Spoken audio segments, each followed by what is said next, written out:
Section એમાં પહેલો પ્રશ્ન બેટા, પહેલો પ્રશ્ન હાવ ઈઝી આપ્યો છે, એકદમ ઈઝી. શું આપ્યું છે? હળદર એ બેઝ પદાર્થ છે. કેટલા લોકોને જવાબ ખબર? ઊંચી આંગળી કરે, આપણે રેન્ડમલી આનો જવાબ માંગી લેશું. બોલો દિવ્યરાજ. લાલાશ પડતો, હા લાલાશ પડતો કથ્થાઈ રંગ બેઝ હોય તો આ જે છે એ પદાર્થ કેવો બની જશે? જે પદાર્થ આપણે લીધો હોય એ લાલાશ પડતો કથ્થાઈ બની જશે. ચલો, વિનેગર શેનું દ્રાવણ છે? બધા લોકોને ખબર હોય, વિનેગર એટલે એસિટિક એસિડ કહેવાય, બરાબર. પણ હવે આમાં બી ઓપ્શન છે, એમાં ટાઈ થાય એવું છે. ઓપ્શન નંબર બી અને ઓપ્શન નંબર સી. ચલો, આમાંથી કયો જવાબ છે સાચો હોઈ શકે? ઊંચી આંગળી કરીને જવાબ આપો. વિનેગર એટલે શું કહેવાય? વિનેગર એટલે જ એસિટિક એસિડ, એવું યાદ રાખ્યું હતું, પણ હવે આને થોડું પ્રોપર યાદ રાખીએ. સી શું છે? પાણીમાં. બોલો, સી સિવાય કોઈ કે છે? આનો મતલબ શું થાય બેટા? અહીંયા સી નો મતલબ એવો થાય કે જો આપણે 100% દ્રાવણ બનાવ્યું હોય, સાંભળજો પેલા, 100%, તેમાંથી 95% પાણી હોય, 95% શું હશે? પાણી, અને 5% શું હશે આમાં? એસિડ, બરાબર. આનો મતલબ એવો કરવાનો. તો આપણે એસિડ નું દ્રાવણ બનાવવાનું, શેમાં બનાવવાનું છે? આ પાણીમાં. એસિટિક એસિડ નું 5 થી 8% દ્રાવણ બનાવવાનું પાણીમાં, યાદ રાખજો. ચલો, એની પછીનો પ્રશ્ન બેટા, પિત્ત હોય એનું સંગ્રહ કરતું અંગ કયું છે? યકૃત, સ્વાદુપિંડ, નાનું આંતરડું કે પિત્તાશય? બોલો, આ તો બહુ ઈઝી ક્વેશ્ચન છે, બહુ ઈઝી ક્વેશ્ચન છે. થોડી સામાન્ય બુદ્ધિ વાપરો તો આનો જવાબ આવડી જાય. બોલો, આમાં જવાબ આવશે બેટા પિત્તાશય. ઓપ્શન નંબર કયો આવશે આમાં? ડી. ચલો, એની પછીનો પ્રશ્ન નેક્સ્ટ. એનો એક કોપી થઈ ગયો. ચલો, it's okay. Next question number 4. વાહકની અવરોધકતા. વાહકની અવરોધકતા જેની સંજ્ઞા રો છે, પેલા જણાવી દો, બરાબર. વાહકની અવરોધકતા જેને રો કહેવાય છે, કયા પરિબળ ઉપર આધાર રાખે છે? બોલો, કયા પરિબળ પર આધાર રાખે છે? ઊંચી આંગળી કરીને જવાબ આપો. આ પ્રશ્ન પરીક્ષામાં આવશે અને આવશે. અને આને લગતો હજી એક પ્રશ્ન જે તમને કહી દઉં છું. બોલો બેટા, ચોથામાં જવાબ શું આવશે? અહીંયા આગળ વાહકની લંબાઈ ઉપર આધાર રાખે છે, વાહકના ક્ષેત્રફળ ઉપર આધાર રાખે, વાહકના કદ એટલે વી ઉપર આધાર રાખે, કે દ્રવ્ય હોય એની જાત ઉપર, યા તો દ્રવ્ય ઉપર. કોની ઉપર આધાર રાખે? દ્રવ્ય ઉપર. અવરોધકતાનો મતલબ જ થાય દ્રવ્ય, યાદ રાખવાનું. અવરોધકતાનો મતલબ જ શું થાય? દ્રવ્ય. હવે આની પછી આવો પ્રશ્ન આવે છે કે અવરોધકતાનો એકમ જણાવો. અવરોધકતાનો શું જણાવો? બોલો બેટા, કોઈને ખબર હોય જવાબ આપો. કોઈને ખબર હોય તો આનો જવાબ આપો. અવરોધકતાનો એકમ શું હોઈ શકે? કુલમ ના હોય, ઓહમ ઇન્ટુ મીટર હોય. જો અવરોધ આપ્યું હોય ને, ધ્યાનથી જોજો, પરીક્ષામાં પ્રશ્ન વારે વારે આવે છે. જો અવરોધ આપ્યું હોય તેને એકમ લેવાનું ઓહમ, અને અવરોધકતા આપી હોય, અવરોધકતા, તો ઓહમ થી થોડું વધારે લેવાનું. ઓહમ થી થોડું વધારે એટલે શું લઈ લેવાનું? મીટર. રેડી? શું યાદ રાખશો? Ohm into metre. પરીક્ષામાં પ્રશ્ન વારે વારે આવે છે, આમાં ભૂલ ના થાય એટલા માટે કહું છું. આ પ્રશ્ન તો બરાબર છે. ચોથાનો જવાબ કયો આવશે આમાં? ડી. પણ એની સાથે સંકળાયેલો બીજો આ પ્રશ્ન છે. ફરીવાર અવરોધકતાનો એકમ કયો આવશે અહીંયા? Ohm into metre. રેડી? ચલો, એની પછી નેક્સ્ટ. બહિર્ગોળ લેન્સ વડે કેવું પ્રતિબિંબ મેળવી ના શકાય? ચલો, આ પ્રશ્નમાં મોટા ભાગના વિદ્યાર્થી ફસાઈ જાય. મોટા ભાગના વિદ્યાર્થી. બોલો, વાસ્તવિક અને નાનો, આભાસી અને નાનો. બોલો, એની સિવાય આભાસી અને કયો ના મેળવી શકાય આમાં? આભાસી અને બહિર્ગોળ લેન્સ એટલે યાદ રાખવાનું અંતર્ગોળ અરીસો છે. બહિર્ગોળ લેન્સ એટલે શું યાદ રાખશો? અંતર્ગોળ અરીસો. અને અંતર્ગોળ અરીસામાં વસ્તુને 6 જગ્યા પર મૂકી શકાય. બધા લોકોને ખબર છે, 6 કિસ્સા આવે, બરાબર. એના પરથી આનો જવાબ આવશે. ચલો, એની પછી નેક્સ્ટ. મેઘધનુષ્ય બનાવવા માટે નીચેનામાંથી કઈ કઈ ઘટનાઓ સામેલ છે? મેઘધનુષ્ય બનાવવા માટે આપેલ તમામ. Very good. ચલો, આ ઈઝી છે. આપેલ તમામ સેક્શન. નેક્સ્ટ ક્વેશ્ચન આપણે લઈએ. ઇથેનોઇક એસિડ નું સામાન્ય નામ જણાવો. Ethanoic acid. બોલો, કેટલા લોકોને આવડે છે? ઇથેનોઇક એસિડ એટલે શું કહેવાય? Acetic acid. હા, ઈઝી છે. અને એસિટિક એસિડ ને બીજું શું કહેવાય? હમણાં જ આવી ગયું. વિનેગર ને જ એસિટિક એસિડ ના કહેવાય, બરાબર. ખબર પડી આમાં વિનેગર કેમ બને? હમણાં જ એની વ્યાખ્યા આવી. કેટલા ટકા પાણી લેવાનું એમાં? પાણી કેટલા ટકા લેવાનું? લગભગ 92 થી 95%. 92 થી, કારણ કે 5 થી 8% આપણે શું લીધું હોય? Acetic acid. તો એની સામે 92 થી 95% પાણી હોય ને. રેડી? ચલો, એની પછી નેક્સ્ટ. મેન્ડેલે સૂચવેલા કારકને આધુનિક જનીન વિદ્યામાં ખાલી જગ્યા તરીકે ઓળખવામાં આવે છે. જનીન. ચેપ્ટર નંબર 8 આખું જનીન ઉપર છે. ચલો, એની પછી નેક્સ્ટ. નીચે આપેલા પરિપથનો અવરોધ કયું જોડાણ છે? આ કયું જોડાણ છે આ? કયું જોડાણ છે આ? ફરી વાર કયો? શ્રેણી જોડાણમાં ડાયરેક્ટ સરવાળો કરવાનો, બીજું કઈ નહીં, ડાયરેક્ટ સરવાળો. 2 અને 2 કેટલા થાય? હા, આ તો બધાને આવડી ગયા. આનો જવાબ કેટલો આવશે? 4. તો હવે સવાલને ફેરવી નાખીએ, થોડી આમાં મસ્તી કરી લઈએ, બરાબર. આનો જવાબ અહીંયા લખી દઉં છું, 4 ઓહમ છે. ઓકે છે, આમાં કઈ વાંધો નથી. હવે જે બોલો ને એને સમજી લો પહેલા. જો સમાંતર જોડાણ આપ્યું હોય, સાંભળજો બરાબર, કયું જોડાણ આપ્યું હોય અને તમને એમ કે માની લે કે પહેલો અવરોધ છે જેનું મૂલ્ય 4 ઓહમ છે, 4 ની 2 જ રાખીએ, 2 છે તો 2, અને બીજો અવરોધ છે એનું મૂલ્ય 2 ઓહમ છે. આ બે નું સમાંતર જોડાણ હોય એનો જવાબ લાવો. કેવી રીતે ખબર પડી? 1 આવશે. હા, ચલો હજી થોડો ફેર કરી દઈએ. આપણે 3 અવરોધ લીધા છે, બોલો શું કરશો? 1/2, 1/2 ને 1/2 એટલે 1 જ આવે. Very good. તો હવે થોડો ચેન્જ કરી દઈએ, બરાબર. હવે થોડો ચેન્જ કરી દઈએ.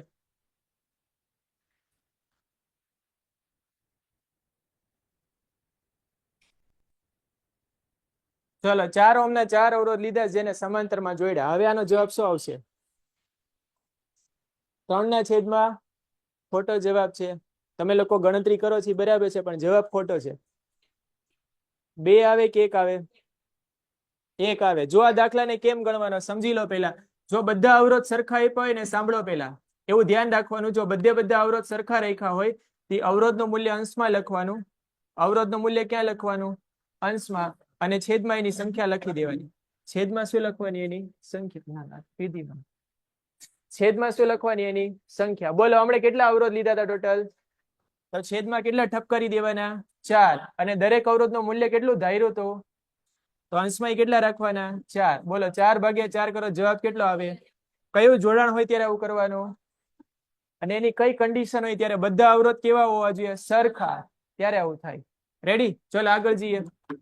એની પછી નેક્સ્ટ, હૃદયના ડાબા ક્ષેપકમાંથી બહાર નીકળતી જે મુખ્ય ધમની હોય એને શું કહેવાય? બોલો. હા, મહાધમની. આ હાવ ઈઝી છે. હા, આરોહી ધમની કહેવાય, ધમનીકાંડ કહેવાય. ચલો એની પછી, ચશ્માની બનાવટમાં વપરાયેલા શુદ્ધિકારક લેન્સનો પાવર જો માઇનસમાં હોય, આગળ વાંચવાની જરૂર નથી. માઇનસમાં હોય, જવાબ શું આવે? બોલો બેટા. માઇનસ હોય તો જવાબ શું આવે? અહીંયા જે આપ્યું હોય આ આપણે વાંચવાની જરૂર જ નથી. જે આપ્યું એનાથી કઈ ફેર જ નથી પડતો. ચલો એની પછી નેક્સ્ટ, એક્સ તત્વનો પરમાણુ ક્રમાંક 13 છે, તો એક્સ તત્વની સૌથી નજીકનો નિષ્ક્રિય વાયુ કયો છે? 3 ઓપ્શન આપ્યા છે. 1 થી 20 તત્વો આવડતા હોય તો આવડી જાય. બોલો. હિલિયમ બીજા નંબરે હોય, આ તો ખબર ને. નિયોન કેટલામાં હોય? 10. આર્ગોન તો 13 થી નજીક કોણ પડે છે આમાં? તો neon is the answer. Ready? આમાં નિયોન આવશે. 1 થી 20 તત્વો આવડે તો આવડી જાય જલ્દી. આ એકવારીજ્યા જે દ્રાવણ હોય એમાં સોનું કે પ્લેટિનમ ઓગળતા નથી. ખોટો છે? પાક્કો? ઓગળી જાય. એકવારીજ્યા કોના માટે બનાવ્યું હતું?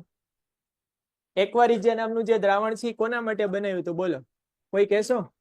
આ જે દ્રાવણ છે સ્પેશિયલ કોના માટે બનાવ્યું હતું? આ સોનું અને પ્લેટિનમ ને ઓગળવા જ બનાવ્યું હતું. એટલે આ જે વિધાન છે કેવું છે અહીંયા આગળ? ખોટું. ચલો એની પછી નેક્સ્ટ, મેન્ડેલે પ્રયોગ માટે પિતૃપેઢીમાં વટાણાના બંને છોડ લક્ષણની અભિવ્યક્તિ માટે શુદ્ધ હતા અથવા લીધા હતા. સાચું છે? કેમ?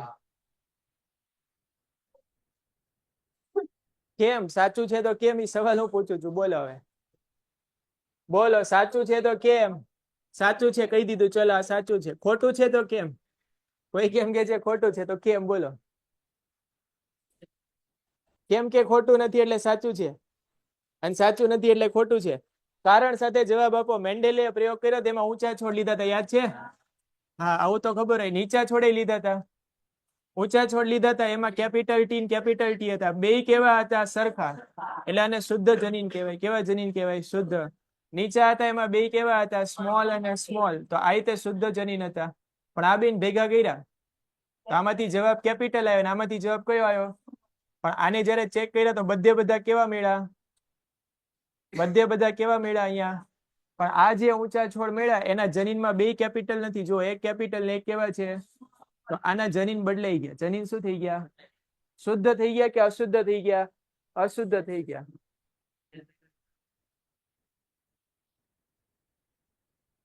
બોલો આમાં વિધાન ખરું છે કે ખોટું? હવે આપણે પેલા ન્યા જઈએ. ખરું કે ખોટું? આ વિધાન કેવું છે? શુદ્ધ જ હતા ને? બોલો વિધાન કેવું છે? ખરું, સાચું. ચલો એની પછી નેક્સ્ટ, જુદા જુદા રંગોના પ્રકાશ માટે કાચના પ્રિઝમનો વક્રી ભવનાંક જુદો જુદો હોય છે. સાચું આપો તોય કારણ સાથે, ખોટું આપો તોય કારણ સાથે. બોલો શું કારણ છે? શું અલગ હોય?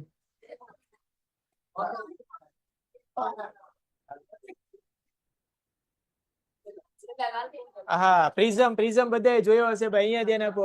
પ્રિઝમમાં અહીંયા આપણે સફેદ પ્રકાશ આપીએ તો અહીંયાથી 7 અલગ કલર બની જાય. આવું ખબર છે ને બધાને? 7 કલરનું વિભાજન થઈ જાય. એમાંથી સૌથી નીચે કલર કયો મળે? અહીંયા જાંબલી. સૌથી ઉપર લાલ અથવા રાતો કલર મળે. એટલે આને શું બોલાય? જા ની વાલી પીના. આ ક્રમમાં જવાનું, જાની વાલી પીનારા. તો સૌથી વધારે કયો કલર છે જે નીચેની તરફ જાય છે? જાંબલી. સૌથી ઓછો રાતો. તો બધા કલર માટે આ જે પ્રિઝમ છે એ ગ્લાસનો જ છે, પણ અલગ અલગ વક્રી ભવનાંક તરીકે કામ કરે છે. ચલો આ વિધાન કેવું છે અહીંયા? ખરું. એની પછી નેક્સ્ટ, ગ્લુકોઝનું જલીય દ્રાવણ વિદ્યુતનું વહન કરતું નથી. કરે છે?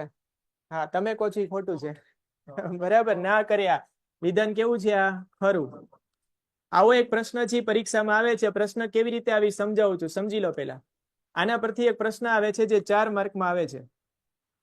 એ પ્રશ્નને પહેલા સમજો, પછી આ વસ્તુ છે સમજીએ આપણે. અહીંયા આગળ આલ્કોહોલ અને ગ્લુકોઝ. આવો પ્રશ્ન કદાચ તમે પેપર સેટ સોલ્વ કર્યો હશે ને તો ખબર હશે. આલ્કોહોલ અને ગ્લુકોઝ હોય એનું જલીય દ્રાવણ. બોલો, આનું જે જલીય દ્રાવણ હોય એ એસિડિક કહેવાય નહીં. આવું ક્યાંક વાંચ્યું હશે? આનું જલીય દ્રાવણ હોય એસિડિક ના કહેવાય. કેમ એસિડિક ના કહેવાય? કારણ કે આના અને આનું જો આપણે જલીય દ્રાવણ બનાવીએ તો એમાંથી H+ ના બને, આમાંથી H+ ના બને, અને આમાંથી શું ના બને? H+.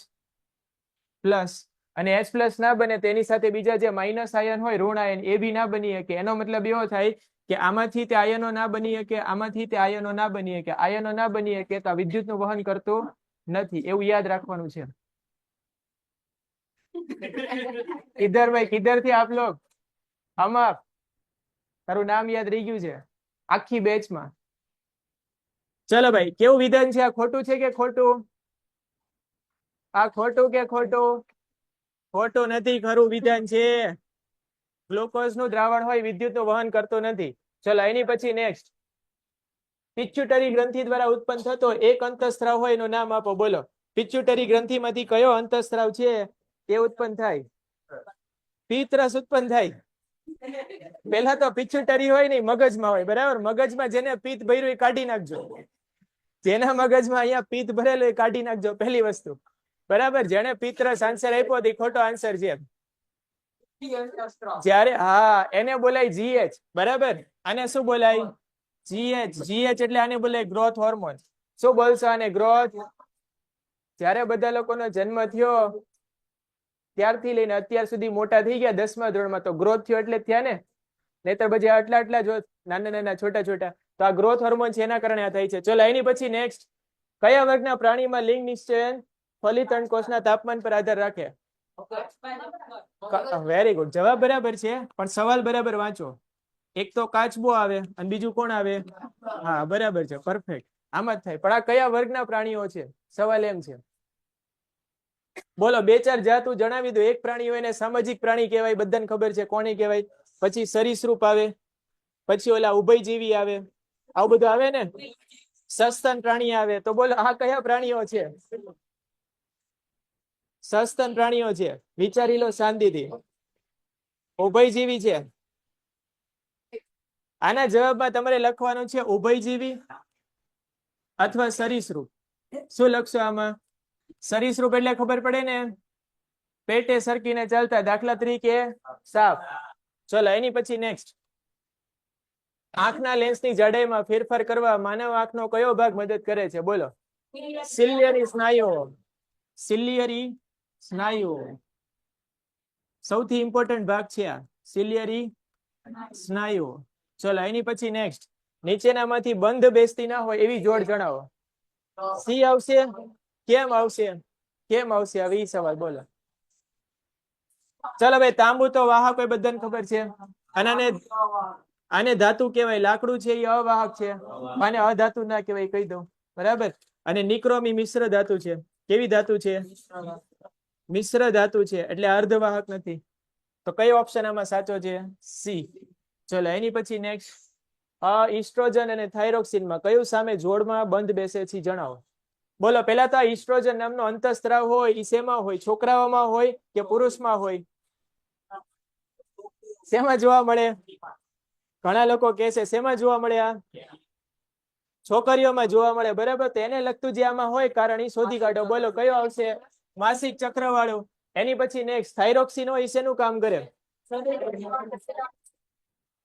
હા, આ એક શબ્દ જ યાદ રાખવાનો, ચયાપચય નું કામ કરે. ચયાપચય એટલે શું થાય તો ખબર નથી. બોલો શું થાય? આ કહેવાય શું? ચા બનાવવાનું. ચયાપચયમાં શું થાય? પાચનમાં મદદ કરે.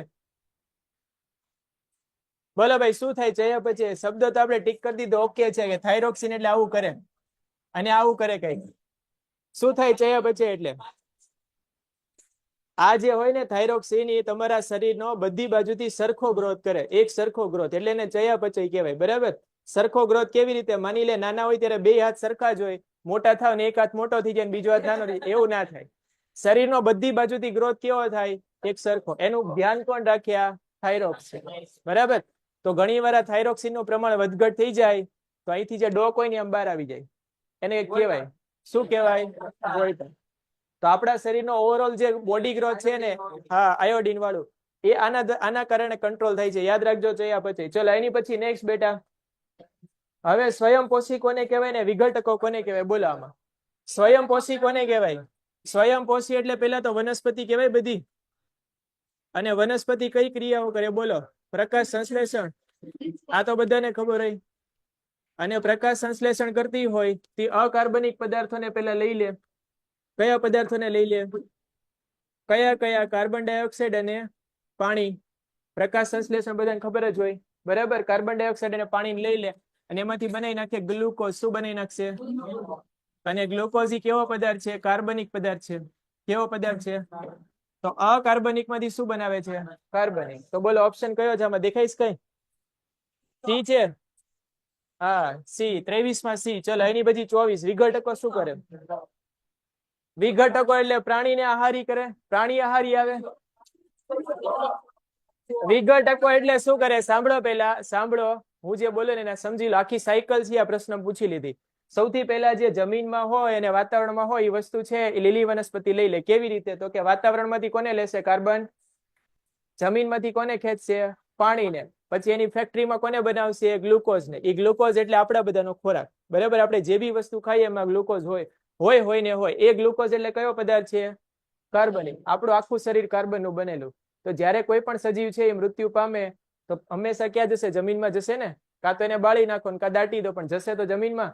તો એના તત્વો ફરીવાર ક્યાં વ્યા જશે? જમીનની અંદર. તો કાર્બનિક પદાર્થનું પાછા શેમાં રૂપાંતર કરી દે? અકાર્બનિક. એટલે આ વિઘટકોમાં શું યાદ રાખશો? કાર્બનિક માંથી અકાર્બનિક. ચલો સેક્શન એ આપણો કમ્પ્લીટ થઈ ગયો. હવે સેક્શન બી માં જઈએ ફટાફટ. ચલો સૌથી પહેલા ઘરની દિવાલ દોડવા માટે શું વપરાય છે? આ પ્રશ્નમાં ઘણા લોકો છે ભૂલ કરી નાખે છે. અહીંયા લખ્યું છે એટલે જવાબ ના આપો. આ પ્રશ્નમાં ઘણા લોકો ભૂલ કરે છે. પ્રશ્ન બરાબર વાંચી નાનો જવાબ દો. હું બે પ્રશ્ન અહીંયા લખી દઉં, બે માં ફેર શું છે સમજો. સવાલ શું પૂછ્યો છે? ઘરની દિવાલ દોડવા શું વપરાય? અને પ્રશ્ન બીજો આવી રીતે પૂછાય છે, ઘરની દિવાલ દોડવા મોટા ભાગના વિદ્યાર્થી અહીંયા ભૂલ કરશે માટે શેનું દ્રાવણ વપરાય છે? બોલો હવે જવાબ આપો. સવાલ વિચારીને જવાબ આપો. તમે બજારમાંથી લઈ આવો એને કેલ્શિયમ ઓક્સાઇડ કહેવાય. આ તો બરાબર છે. કળી ચૂનો કહેવાય. કળી ચૂનાની દિવાલ ઉપર ચોપડી કઈક પાણીમાં નાખવો પડે. પાણીમાં નાખો એટલે એનું શું બનાવી દીધું આપણે? દ્રાવણ. બરાબર, તો બોલો આ સવાલના જવાબમાં શું લખવાનું? કળી. અને અહીંયા એવું નથી પૂછ્યું. અહીંયા એવું પૂછ્યું ઘરની દિવાલ દોડવા માટે શું વપરાય છે? તો કાંઈ એવું બોલવાનું કે કળી ચૂનાનું દ્રાવણ વપરાય છે, અથવા એવું બોલવાનું ડાયરેક્ટ ચૂનાનું નીતર્યું પાણી. ક્લિયર? હવે તો જેમ સવાલ પૂછે એવી રીતે જવાબ આપજો. ચલો એની પછી તે પદાર્થ કેવી રીતે બને છે તેનું સમીકરણ લખીને સમજાવો. સમીકરણ બધાને આવડે. કળી ચૂના લાવવાનું, શેમાં ઠપકારવાનું? પાણીમાં. એટલે કયો ચૂનો બની જાય? CaOH ટ્વાઇસ અને વત્તા થોડી ઘણી શું મળે અહીંયા? ઉર્જા અથવા ઉષ્મા. ચલો આ પ્રશ્ન પૂરો. એની પછી નેક્સ્ટ, અધાતુ તત્વના એવા ઉદાહરણ આપો કે જે ઘન હોય, પ્રવાહી હોય ને વાયુ સ્વરૂપે ત્રણેય જોવા મળે. બોલો ભાઈ અમાપ, બોલો બોલો. આની સિવાયના આપવાના જ આપણે, આની સિવાયના. બોલો ભાઈ, ઘન સ્વરૂપમાં હોય એવા આપણે ઉદાહરણ આપવા તો કયા અપાય? કાર્બન, સલ્ફર અને આયોડીન. કાર્બન તો જોઈ લો ને બધાએ. હા, એની પછી સલ્ફર નહીં જોયું હોય, આયોડીન નહીં જોયું, કઈ વાંધો નહીં, ચલો. બ્રોમિન ના જોયું હોય, સીધી વાત છે. આ તો જોયું જોઈએ. ઓક્સિજન કેટલાય જોયેલું છે? કોણ હા પડે છે? ઓક્સિજન જોઈ લેવું. આજુબાજુમાં બધે છે પણ દેખાતો નથી. ચલો, એની પછી કોણ આપ્યું છે? હાઇડ્રોજન દેખાતું નથી, છે ખરી. નાઇટ્રોજન દેખાતું. તો ત્રણેયના ઉદાહરણ ખાલી આપી દેવાના. ચલો, એની પછી નેક્સ્ટ તફાવત આપો. સ્વયંપોષી અને વિષમપોષી હોય એનો તફાવત આપો. સ્વયંપોષી સવાલમાં જ જવાબ છે, ગપ્પા મારો ને તોય મારીએ કયામાં. સ્વયંપોષી એટલે પોતાનું પોષણ કેવી રીતે મેળવે? જાતે. બરાબર. દાખલા તરીકે લીલી વનસ્પતિ. અને વિષમપોષી એટલે કોના ઉપર આધાર રાખે? બીજા એટલે કોના? બાજુવાળાના ઘર ઉપર. કોની પર? લીલી વનસ્પતિઓ પર. બરાબર. એની પછી બીજા પોઈન્ટમાં એવું લખવાનું અહીંયા આગળ કે આ છે શેનું શેમાં રૂપાંતર કરે? હમણાં જ શીખવાડ્યું. અકાર્બનિક દ્રવ્યોનું શેમાં રૂપાંતર કરે? કાર્બનિક દ્રવ્યોમાં. એવું લખી દો તોય ચાલે. અને આ શું કરે છે? તો કે આ પ્રકારના પોષણમાં અન્ય સજીવમાંથી પોતાનો ખોરાક ખેંચે છે. રેડી? ચલો, એની પછી નેક્સ્ટ પરાગનયન એટલે શું થાય? બોલો બેટા, પરાગનયન એટલે શું થાય? જે હાથ આમ કરતા તેની જ વાત કરું છું. પરાગનયન એટલે શું થાય? અને કેટલા પ્રકારના હોય? કેટલા પ્રકારની બધાને આવડશે? બોલો, કેટલા પ્રકારના હોય? સ્વપરાગનયન અને આપણા પરાગનયન એટલે થાય શું? એ પેલા જવાબ આપો, બાકી બધું જવા દો. વાંચ્યા વગર જવાબ આપવાનો, વાંચવા નથી.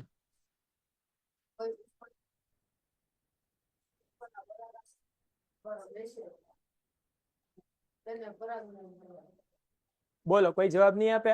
અહીંયા આપ્યું છે તો બરાબર જ છે. તમને વ્યાખ્યા લખીને આપી છે. પુષ્પ દોરતા આવડે છે? કેટલા લોકોને દોરતા આવડે છે? બોલો.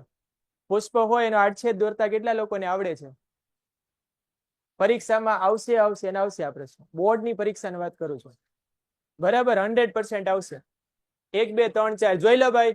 જે લોકો નથી ખબર એને ફટાફટ સમજાવી દઉં છું. પુષ્પ દોરવાની શરૂઆત કરો ત્યાં વચ્ચેથી કરવાની. આમ બોલો, આ કયો ભાગ છે? આ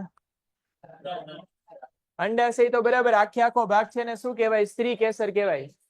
ખબર છે ને? આ કયું કેસર? એમાં 3 ભાગ હોય. આ ભાગ અલગ કરી દો, આ ભાગ અલગ કરી દો, નીચેનો ભાગ અલગ. આ પહેલો, આ બીજો અને આ ભાગને કઈક અલગ કહેવાય, આટલા ભાગને અલગ કહેવાય, આ ભાગને અલગ કહેવાય. આ ભાગને તો અંડાશય કહેવાય કારણ કે અંડા આકારનો છે. બરાબર. બોલો, આ ભાગને શું કહેવાય? આ છે પરાગ નલિકા કહેવાય. શું કહેવાય? અને આને શું કહેવાય? આને આસન બોલાય. શું બોલાય? આવું જ યાદ રાખવાનું. અને આસન બોલાય. કયો આસન? હવે આની આજુબાજુમાં સાંભળજો. પેલા આની આજુબાજુમાં આવી દાંડલીઓ ફૂટેલી હોય, ઘણી બધી હોય. 1 હોઈ શકે, 2 હોઈ શકે, 4 હોઈ શકે, 10 હોઈ શકે. આ બધી દાંડલીઓને કઈક કહેવાતું હતું. બોલો, શું કહેવાય? આ દાંડલીઓ હોય અહીંયા આગળ નાની નાની કઈક હજી હોય, ડબલીઓ જેવું કઈક હોય. બોલો, આજે આ દાંડલીઓ દોરી આખા ભાગને શું બોલાય? પુંકેસર બોલાય. આજે આખો ભાગ છે ને શું બોલાય?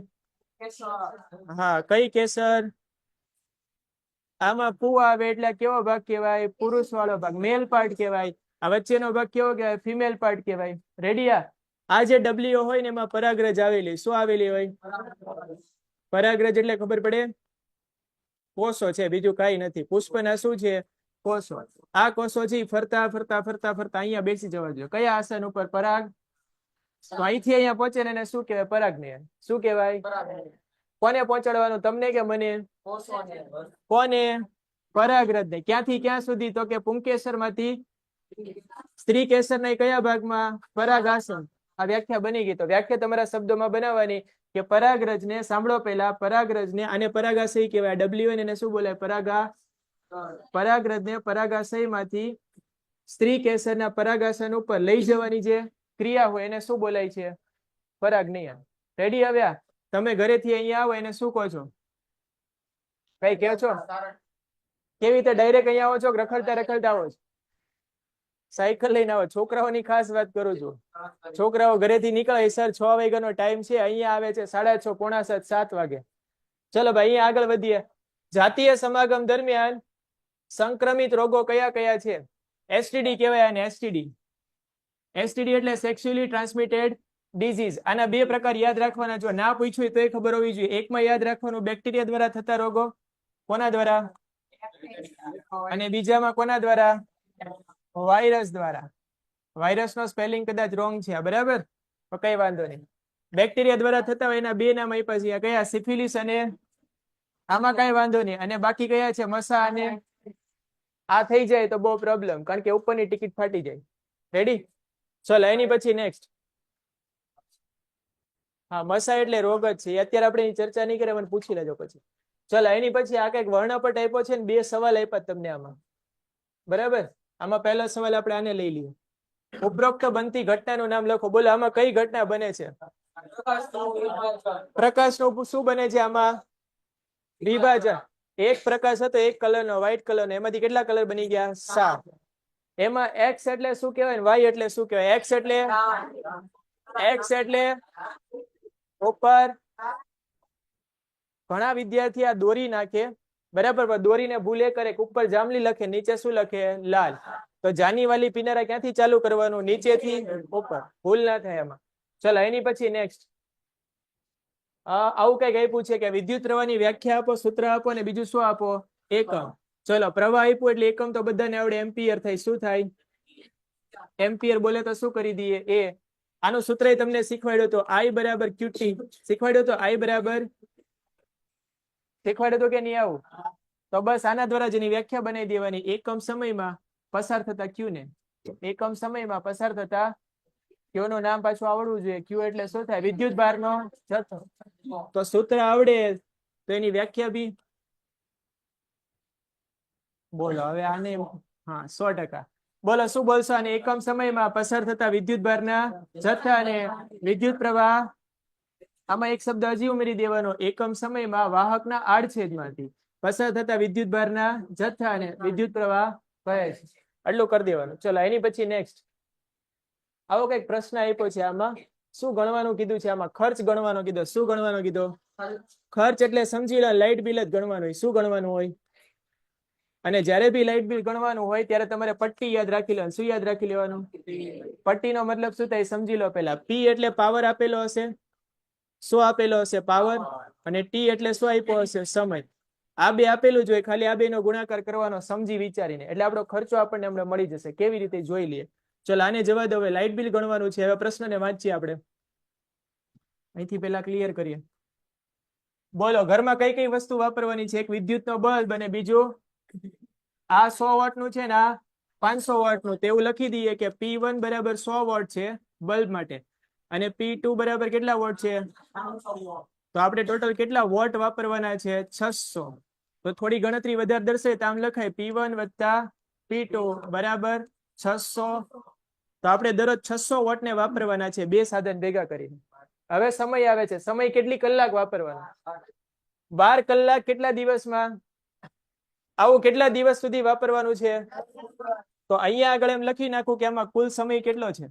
બોલો આમાં કુલ સમય મારે ગણવો હોય, કુલ સમય T ગણવો હોય તો શું લખવું પડે? તો કે 12 કલાક તો એક દિવસની છે, એને ગુણ્યા કેટલા દિવસ? તો ટોટલ કલાક કેટલી થાય? 100 ને. તો આપણે આ સાધનને 120 કલાક સુધી વાપરવાનું છે. તો હવે આપણે ઉર્જા ગણવી હોય તો ઉર્જા બરાબર શું યાદ રાખવાનું? PT. શું યાદ રાખશો? P એટલે આ ખબર પડી ગઈ. કેટલું લેવાનું? તો અહીંયા ઠપ કરી દઈએ 600 ને વોટમાં. ભૂલાય નહીં, વોટમાં લખવાનું. ચલો સમયને શેમાં લેવાનો? આમાં કલાકમાં. 120 કલાક. પણ કલાકને થોડું આપણે ઇંગ્લિશમાં લખીએ, બરાબર. શું લખીએ? હાવર કે આવર? હાવર કે આવર? અવર. બોલો હવે આનો ગુણાકાર લો. 12 કેટલા થાય? 72. તો જવાબ આવી ગયો અહીંયા આગળ 72. એક મીંડું, બીજું મીંડું, ત્રીજું મીંડું, એટલે 72,000 વોટ અવર. જવાબ શું આવ્યો? 72,000 વોટ. સવાલ હંમેશા આ ટાઈપનો સવાલ હોય ને હંમેશા આમાં આપ્યો હશે 1 કિલોવોટ અવર વાપરો તો કેટલા રૂપિયા દેવાના? પણ આપણો જવાબ કિલોવોટ અવરમાં છે કે વોટ અવરમાં? તો આને પેલા શેમાં ફેરવશો? Kilowatt hour. 1000 વડે ભાગી નાખો. કેટલા વડે? બોલો આને 1000 વડે ભાગી દઈએ તો ખાલી કેટલા આવી જાય? 72. એટલે જવાબ શેમાં આવી ગયો? Kilo watt hour. બસ આપણો દાખલો લગભગ પૂરો થઈ ગયો. હવે અહીંયા ત્રિરાશી માંડવાની. શું માંડવાની ત્રિરાશી? 1 કિલોવોટ અવર વાપરવો હોય તો કેટલા રૂપિયા દેવા પડે તમારે? 8 રૂપિયા. તો આપણે તો કેટલા વાપરવાના છે 72. તો 72 કિલોવોટ અવર વાપરવા હોય તો કેટલા રૂપિયા દેવા પડે? બોલો આપણો જવાબ કેટલો આવશે? ખર્ચ એટલે 72 ગુણ્યા 8. કરો ગુણાકાર બધા લોકો. 72 ગુણ્યા 8 કેટલા થાય બેટા? 72 ગુણ્યા 8 એટલે કેટલા થશે? 576 રૂપિયા. આવડે હવે આવો દાખલો? પરીક્ષામાં આવો દાખલો 2 માર્કમાં આવે છે. બોલો કેટલા લોકોને આવડશે આ દાખલો? શું યાદ રાખવાનું? ખર્ચ ગણવાનો એટલે તમારે યાદ રાખવાનું. શું યાદ રાખી લેવાનું? પીટી ગણવાનું. પહેલા શું ગણવાનું? પણ પીટી ગણ્યા પછી એનો જવાબ ફરજિયાત શેમાં લાવવાનો? કિલો વોટ ના હોય તોય લાવવાનો. પછી આ દાખલાનો જવાબ લાવી શકો. રેડી? ચલો લખો હોય તો લખી લો દાખલો ફટાફટ. હા પીડીએફ નહીં આવે, લખી લો ફટાફટ. ચલો લખી લો, લખી લો. હા 2 મિનિટનો ટાઈમ આપું છું, લખી લો. 2 મિનિટનો ટાઈમ આપું છું. શું દેખાય? આ સ્વિચ ઓન કરો તો પાછળથી આવી.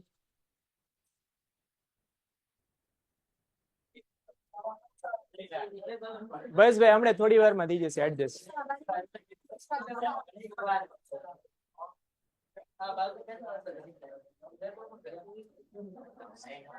ચલો ભાઈ લખી નાખો દાખલો ફટાફટ. 2 મિનિટનો ટાઈમ આપું છું, સ્પીડથી લખી નાખો.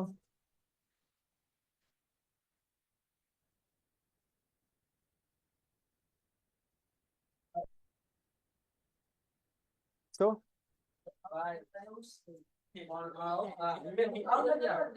ભાઈ કોણ છે ભાવનગરના ખોટા રાજા? કોણ છે અહીંયા? એટલે તો કીધું ભાવનગરના એવા ખોટા રાજા કોણ છે? આ બધા ઇન્સ્ટાગ્રામ વાળા રાજા છે. બરાબર, ઇન્સ્ટાગ્રામ માં સ્ટેટસ ચડાવીને મૂક્યું આઈ એમ ધ કિંગ.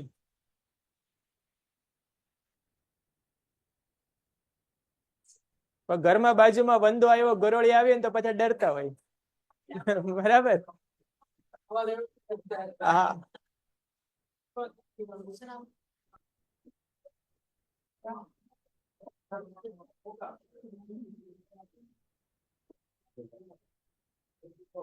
બસ ભાઈ આપણે એવું લેવા નથી. આપણે દિલ ઉપર નહીં લેને કા.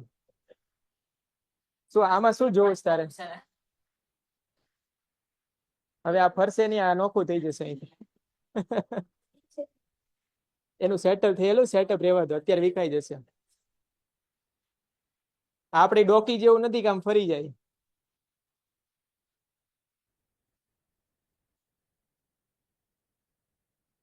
ચલો ભાઈ લખી લીધું. આમાં હજી આમાં 1-2 દાખલા આપ્યા છે. ના સમજાણું? ક્યાં ના સમજાણું? લખાઈ ગયું?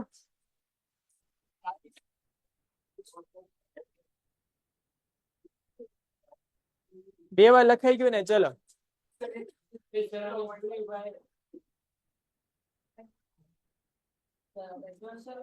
હમણાં બોલાવી જ લઉં છું, અહીંયા સ્ક્રીન ઉપર જ બોલાવી લઉં છું. તમને હિસ્ટ્રીમાં રેકોર્ડ કરાવી દઉં છું.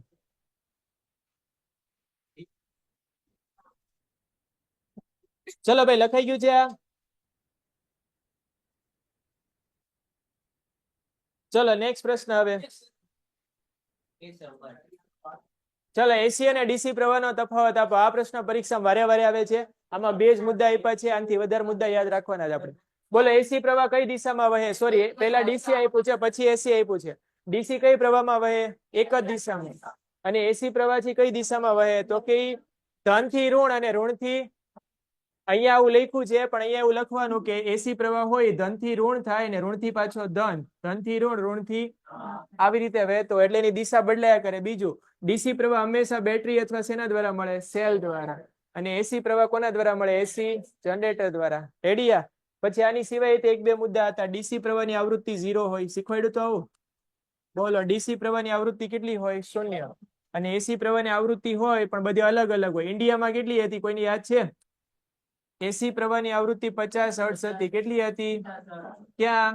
ઇન્ડિયામાં. ઇન્ડિયા એટલે ભારત. રેડી. અને અમેરિકામાં વ્યાજે યુએસમાં તો 60 હતી, થોડીક વધી જતી હતી. આવું શીખવાડ્યું હતું. ચલો આગળનો પ્રશ્ન. નેક્સ્ટ. નીચે આપેલી આકૃતિનું અવલોકન કરીને પ્રશ્નના ઉત્તર આપો. એમાં એ નું નામ આપીને કક્ષા જણાવો, બી નું નામ આપીને તેનું કાર્ય જણાવો. ચલો એ અને બી દેખાય છે, પેલા તી જોઈ લે આપણે. બોલો એ એટલે કઈક આવું આવું છે અહીંયા. કોઈક કોઈને ખાઈ જાય છે, બરાબર, કોઈક કોઈને ગુપચાવી જાય છે. આ બિલાડીને કોણ ખાઈ જાય છે? બિલાડી કોને ખાય છે? અથવા અથવા કોને ખાય? જો સસલું નહીં, કોને ખાય? જો અહીંયા અજીબી. હા તો બોલો આ પેલા એ એટલે કયું હશે? જવાબ આપો. જવાબ આપણે જવા દીધા. એ એટલે કયા પ્રાણીઓ હોય? તૃણાહારી કહેવાય, માંસાહારી? કયા પ્રાણી કહેવાય? માંસાહારી. ચલો એની પછી નેક્સ્ટ બી ક્યાં આપ્યું છે? બી આમાં તો કે અહીંયા બી નીચે આપ્યું છે. બોલો બી એટલે શું હશે? અહીંયા એવું લખીને આપ્યું છે કે આ જે છે મૃત થઈ જાય એટલે કઈક આવું બની જાય, અને આ બધા મૃત થઈ જાય એટલે આવું જ બની જાય. તો બોલો આ શું કહેવાય? વિઘટકો કહેવાય ને. આ બધા પ્રાણીઓ મરી જાય ને એટલે એમાંથી શું બની જાય? વિઘટકો. બરાબર, મૃત શરીર હોય એને જે ખાતા હોય એ વિઘટકો હોય. એટલે બી એટલે શું આપ્યું છે અહીંયા? વિઘટકો. ચલો આનો પ્રશ્નનો જવાબ જોઈ લે. વિઘટકો શું કામ કરે? હમણાં જ સમજાવ્યું હતું. બોલો વિઘટકો હોય શું કરે? વિઘટન જ કરે ને.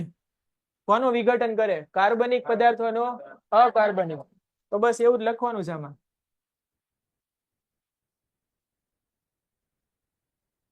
રેડી? ચલો ઓપ્શન એમાં શું આપ્યું છે? માંસાહારી. એની કક્ષા કઈ થાય? પ્રાથમિક માંસાહારી અથવા ઉચ્ચ માંસાહારી. બી એટલે વિઘટકો, બેક્ટેરિયા અને ફૂગ, મૃત શરીર અને ઉત્સર્ગ દ્રવ્યોમાં રહેલા જટિલ કાર્બનિક પદાર્થોનો સરળ કાર્બનિક પદાર્થોમાં વિઘટન કરે છે. ચલો એની પછીનો પ્રશ્ન નેક્સ્ટ. વૈજ્ઞાનિક કારણ આપો કે જંતુનાશકો હોય અને રસાયણોનો અનિયંત્રિત ઉપયોગ અટકાવવો જરૂરી છે. બોલો આ ટોપિકને વાંચ્યા વગર, આ ટોપિકને જો જવા દો, વાંચ્યા વગર કોણ જવાબ આપી શકશે? બોલો. એક તો જંતુનાશક હોય બેટા, આ પ્રશ્ન હોય એમાં એવું કીધું છે જંતુનાશક જે હોય અને જે રસાયણો કહેવાય, આ બેયનો અનિયંત્રિત ઉપયોગ આપણે ના કરવો જોઈએ. કેમ? આ ટોપિક છે, ટોપિક તરફ તમને દોરી જાય છે, જે ટોપિકનું નામ છે જૈવિક વિશાલન. બરાબર, તમને ડાયરેક્ટ આ ટોપિક ના પૂછ્યો પણ એનું વૈજ્ઞાનિક કારણ બનાવીને પૂછ્યો. બોલો જંતુનાશક અને રસાયણો વાપરીએ તો શું થાય? પેલા તો ક્યાં વાપરીએ છીએ આપણે?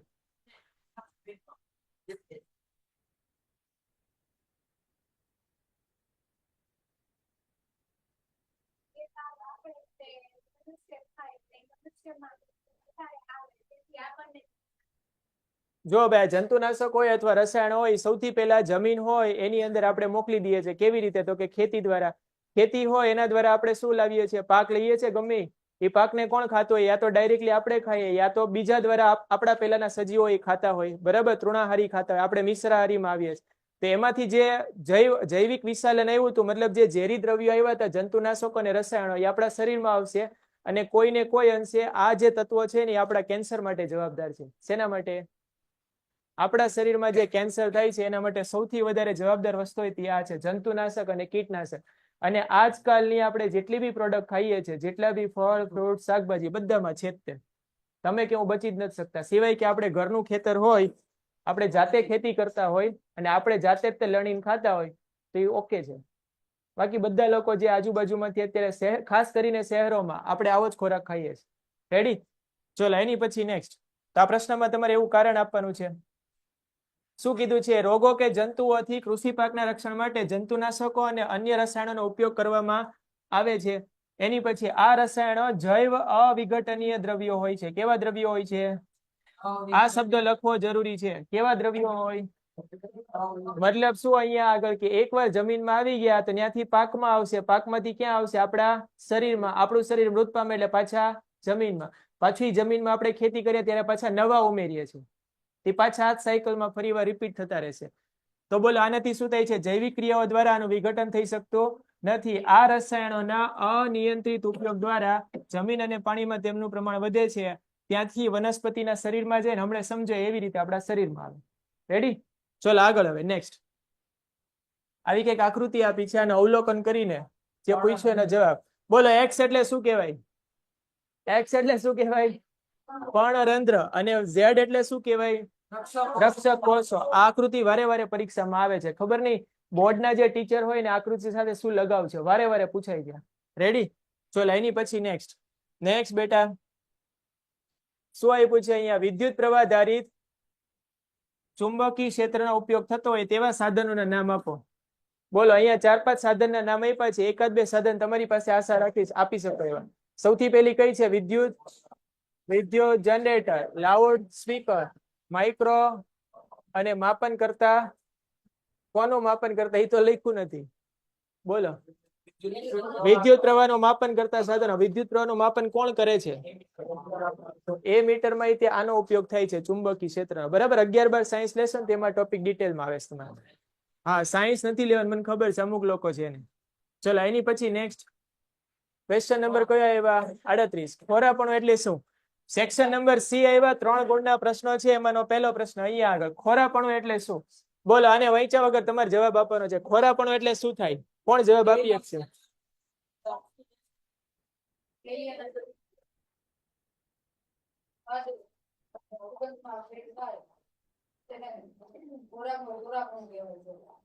ભાઈ આ પ્રશ્ન વારે વારે આવે છે ને પહેલા ચેપ્ટર નો સૌથી ઈઝી પ્રશ્ન છે. બીજી એક વસ્તુ 38મો પ્રશ્ન છે જે વિભાગ સી માં પહેલો પ્રશ્ન આવે છે. વિભાગ સી માં કેટલામો પ્રશ્ન? પહેલો. અને પહેલા ચેપ્ટર માંથી જ આવે છે. તો આમાં આ પ્રશ્ન અત્યારે આવી ગઈ ઇટ્સ ઓકે, પણ આની સિવાય બી હજી એક આઈએમપી પ્રશ્ન છે જેનું નામ છે વિઘટન. શું નામ છે? વિઘટન એટલે શું સમજાવો? એના 3 પ્રકારો છે, બધાને ખબર હશે. ઉષ્મીય વિઘટન, વિદ્યુત વિઘટન અને પ્રકાશીય વિઘટન. રેડી? વેરી મોસ્ટ આઈએમપી છે, તૈયાર કરી લેજો. અત્યારે આ પ્રશ્ન છે, આની ઉપર આપણે ફોકસ કરીએ. ચલો અહીંયા આગળ શું આપ્યું છે? ખોરાપણું એટલે શું થાય? તો કે તેલી અથવા ચરબીજન્ય ખોરાક હોય એને આપણે જો ખુલ્લો રાખી દઈએ તો અમુક ટાઈમ પછી એનો ટેસ્ટ શું થઈ જાય? બગડી જાય. ટેસ્ટ એટલે ગુજરાતીમાં સ્વાદ કહેવાય. બરાબર. ખોરાક બગડી જાય. બાલાજીની વેફર આવે, લેઝની વેફર આવે, એનું પડીકું આજ ખોલી નાખવાનું. પડીકું ના ખોલે કઈ નહીં, અંદર ખાલી એક કાણું પાડી દેવાનું. 5 દિવસ પછી એને ખોલીને ખાવાની એટલે ખબર પડી જાય. બરાબર. એક તો હવાઈ જશે અને બીજું એનો જે ટેસ્ટ હશે ને એ ઓરિજિનલ નહીં રહે, બદલાઈ જશે. તો બેઝિકલી ખોરાક બગડી ગયો. આવું ના થાય એટલા માટે અંદર આપણે વાયુ અંદર ભરી દેવાનો. કયો વાયુ? નાઇટ્રોજન વાયુ. આટલી માહિતી એમ આપવાની. ચલો બેટા નેક્સ્ટ પ્રશ્ન છે 7મા ધોરણનો પ્રશ્ન આમાં આપ્યો છે. કેટલામા ધોરણનો? 7મા. હા, ગાલામાંથી લીધું છે કે?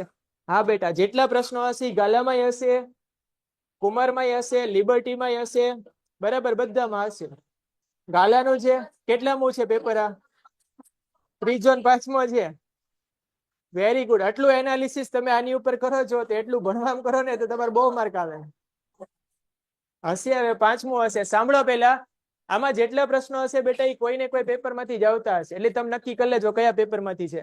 ચલો, અધાતુના સામાન્ય ગુણધર્મો જણાવો. અધાતુઓ અને અધાતુઓ અહીંયા ધ્યાન આપો. એ બે પ્રયોગ કરવા માંડ્યા. ધાતુ ને અધાતુ બે મળીને હમણાં આયોનિક સંયોજન બનાવી દેશે. ચલો અહીંયા ધ્યાન આપો ભાઈ. અધાતુ તત્વો છે સામાન્ય રીતે કયા ગુણધર્મો ધરાવે છે? તો કે સૌથી પહેલો ઘન અને, પણ એમાં એક અપવાદ નીકળે છે. કોણ છે? શું લખ્યું છે?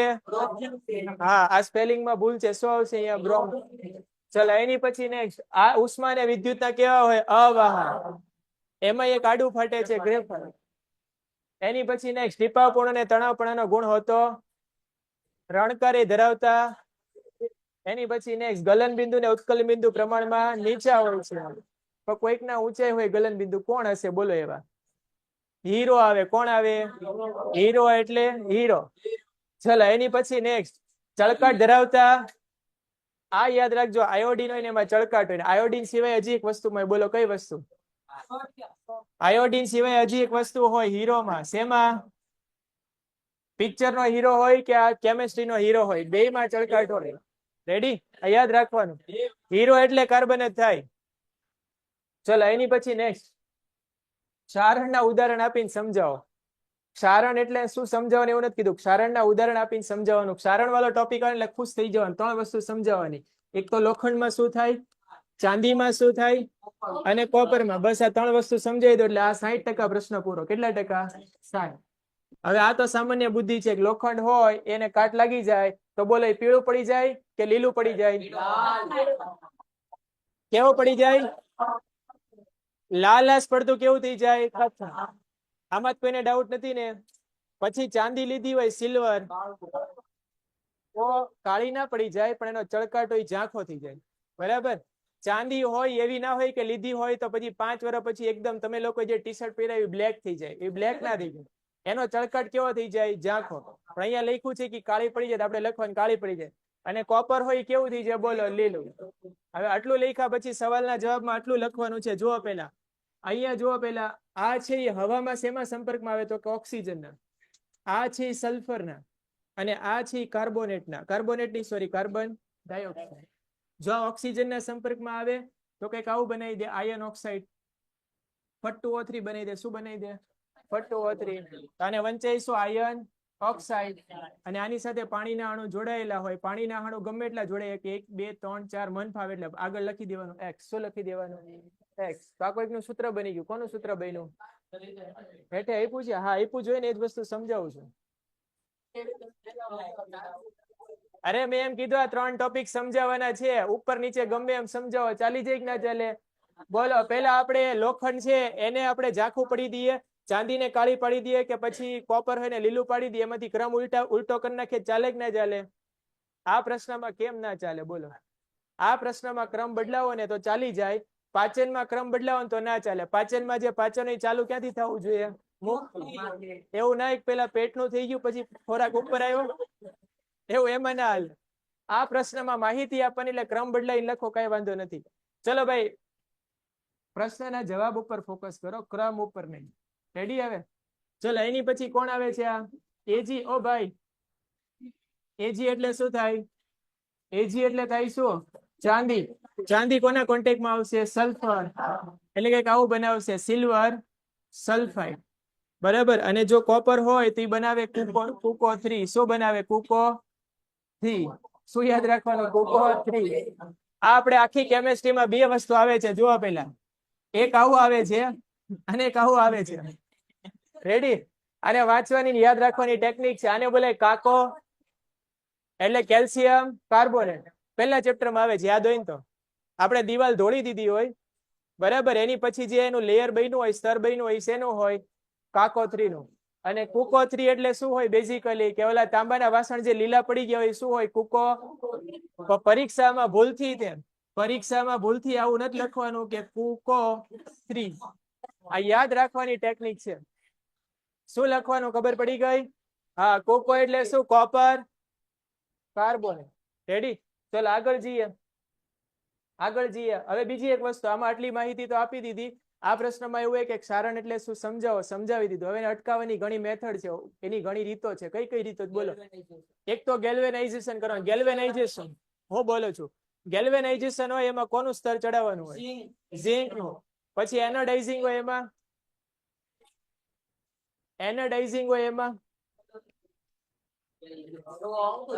એવું આવતું જ નથી. એનોડીકરણ હોય એમાં, ચલો એનું ગુજરાતી કરી દો, એલ્યુમિનિયમ નું હોય. એનોડીકરણ હોય એમાં એલ્યુમિનિયમ નું હોય. ક્રોમ પ્લેટિંગ હોય એમાં ક્રોમિયમ નું હોય. તો 3 પોઈન્ટ એવા આવે જેમાં તમારે સ્તર લગાવી દેવાના. ઝિંક નું સ્તર લગાવો તો ગેલ્વેનાઇઝેશન, જો તમે એનોડીકરણ કરો તો એલ્યુમિનિયમ નું સ્તર લાગે, અને ક્રોમ પ્લેટિંગ કરો તો ક્રોમિયમ.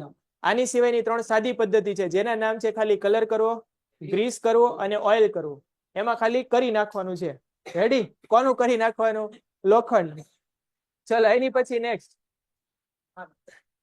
નેક્સ્ટ મગજ વિશે માહિતી આપો. આ પ્રશ્નને એમ યાદ રાખશું. શેના વિશે? ચલો, મનુષ્યના ચેતાતંત્રનું આયોજન જણાવો અને એના સામાન્ય કાર્ય જણાવો. બરાબર? ડિટેલમાં કાર્ય નથી જણાવવાના, સામાન્ય કાર્ય. મનુષ્યના ચેતાતંત્રના 2 ભાગ છે. પહેલો કયો? બીજો પરિઘવર્તી. મધ્યસ્થ એટલે મગજ અને કરોડરજ્જુ, અને પરિઘવર્તી એટલે મસ્તિષ્ક છે. હવે આ કરોડરજ્જુ વાળી ચેતા હોય એ તો બધાને ખબર પડે. આ જે નસ છે, આ જે લાઈનો છે, બધી બહાર ક્યાંથી આવતી હશે? કરોડરજ્જુ. આ ક્યાંથી આવતી હશે? મગજમાંથી. ક્યાંથી? મગજમાંથી જેટલી બી નસ બહાર આવે એને શું બોલે? મસ્તિષ્ક ચેતાઓ. કરોડરજ્જુ માંથી આવે એને. હવે આ તો બરાબર છે. આની સિવાય હજી એક માહિતી તમારી પાસે માંગુ. બોલો, આ કેટલા જોડ હોય શરીરમાં? આ કેટલા જોડ હોય શરીરમાં? આવો પ્રશ્ન પરીક્ષામાં આવે છે. એક જોડ જ હોય. પાક્કું? ચલો આને થોડી વાર પછી જોઈએ. હમણાં 2 મિનિટ જવા દઈએ, પેલા પ્રશ્નને પૂરો કરીએ. હવે આના સામાન્ય કાર્યો શું છે? તો કે સીએનએસ બાહ્ય પર્યાવરણ ને શરીરના બધા ભાગોમાંથી સંદેશા અને માહિતી મેળવે છે અને તેનું સીએનએસ એટલે કોની વાત થઈ છે? મગજ. અને એટલે હું જે બોલું છું એને સમજો છો? તે કોના કારણે સમજો છો? કારણ કે ઉપરનો માળ ચાલે છે અને કરોડરજ્જુ ચાલે છે, એટલે તો બેઠા છીએ. બરાબર? ચલો એની પછી નેક્સ્ટ, કરોડરજ્જુ શું કરે છે? પરાવર્તી ક્રિયામાં સંકળાયેલ છે. ઓચિંતાના ખુરશીમાં બેઠા હોય, પાછળથી કોઈ પેન ખૂંચાડી હોય, બરાબર, તો આપણે તરત ઊંચા થઈ જઈએ. તો શેના લીધે ઊંચા થઈએ છીએ? બોલો, ખબર કેમ પડી? કઈ ક્રિયા થાય ને પરાવર્તી ક્રિયા થાય કે નહીં? બોલો અત્યારે કોઈ આમ શાંતિથી બેઠા હોય, મસ્ત ધ્યાનથી અહીંયા ભણતા હોય, નીચેથી ઓચિંતાનું મચ્છર કરડી જાય, બરાબર, પાટલું ની અંદર થી ને મચ્છર કરડી જાય તો આપણે પેલા શું કરીએ? પગ હોય ખંજોળવા મળીએ, અને કદાચ મોટું જીવડું કરડી ગયું હોય તો આપણે જોવા ના જઈએ કે કરડી ગયું છે. પેલા જે મચ્છર ને કોણ મારવા જાય છે? અહીંયા આવી જાઓ ભાઈ. આ ટેલેન્ટ આપણે છે ને એપ્રિલમાં વાપરશું, બરાબર. બીજા ક્લાસમાં ઘણી બધી જરૂર છે આપણે, એટલે બોલાવશું આપણે. ચલો આગળ. નેક્સ્ટ, મગજ શરીરનું મુખ્ય સંવાદિતા ધરાવતું કેન્દ્ર છે. મગજ આપણને વિચારવાની અનુમતિ આપે છે, બરાબર, અને આ વિચાર આધારિત ક્રિયા કરવા માટે પ્રેરે છે. આ વિચિત્ર લખ્યું. જો મગજ આપણને વિચારવાની અનુમતિ, એટલે આ એવી વસ્તુ થઈ ગઈ કે જાણે મગજ બીજા કોઈનું હોય. ખબર પડી આમાં? આમાં લખ્યું છે ઇટ્સ ઓકે. ચલો, પરિઘવર્તી ચેતાતંત્ર હોય એ સીએનએસ અને શરીરના અંગો વચ્ચે શું કરે છે? જોડાણ કરે છે, બરાબર. હવે વાત કરીએ અહીંયા આગળ. બોલો આ કેટલા જોડ હોય ને આ કેટલા જોડ હોય? 4 જોડ હોય. બોલો.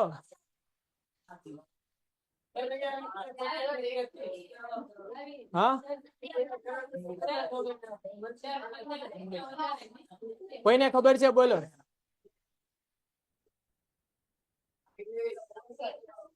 બોલો બેટા, કેટલી હશે આ? 22 ને 25 ને એવું ના હોય. સમજી લો પેલા. મગજ હોય ને, મગજ, એમાં 12 જોડ આવેલી હોય. કેટલી જોડ આવેલી હોય? અને આમાં 31 જોડ હોય. પરીક્ષામાં આવે છે. હા, એમ એકમાં જ 1 માર્ક વયો જાય, બરાબર. આમાંથી 1 માર્ક નો પ્રશ્ન બને છે, અને યાદ રાખજો, બરાબર. એટલે ઘણી વાર શું થાય કે તમારા શરીરમાં યા મારા શરીરમાં, કોઈ મનુષ્યના શરીરમાં ક્યાંક કોઈ નસ હોય ને બંધ આવતી આવી, ખબર છે? ડોક્ટર પાસે જાઓ ને એટલે એમ કે આ નસ બંધ આવે છે. એને ખબર કેમ પડે? એને દેખાતી તો હોય નહીં. એ લોકો 10-10 વર્ષ ખાલી આ જ ધંધો કર્યો હોય, બધી નસ ઉપર સ્ટડી કરતા હોય, બરાબર. એટલે તરત તમે સ્પાઇનલ કોર્ડ એટલે કરોડરજ્જુના ડોક્ટર પાસે જાઓ તો તમારો એક એક્સરે કરાવે, એમાં ખબર ના પડે તો એમઆરઆઈ કરાવે, ના ખબર પડે તો સીટી સ્કેન જોઈને તમને 10 જ મિનિટમાં એમ કહી દે કે તમારી આ નસ દબાઈ છે, આવું કરવાનું એટલે તમને ઠીક થઈ જશે. સારા ડોક્ટર પાસે જવાનું. તે લોકો આ નસ ઉપર જ કામ કરતા હોય. મગજની કઈ નસ દબાઈ છે અને કરોડરજ્જુની કઈ નસ દબાઈ છે, બરાબર. આ જ હોય.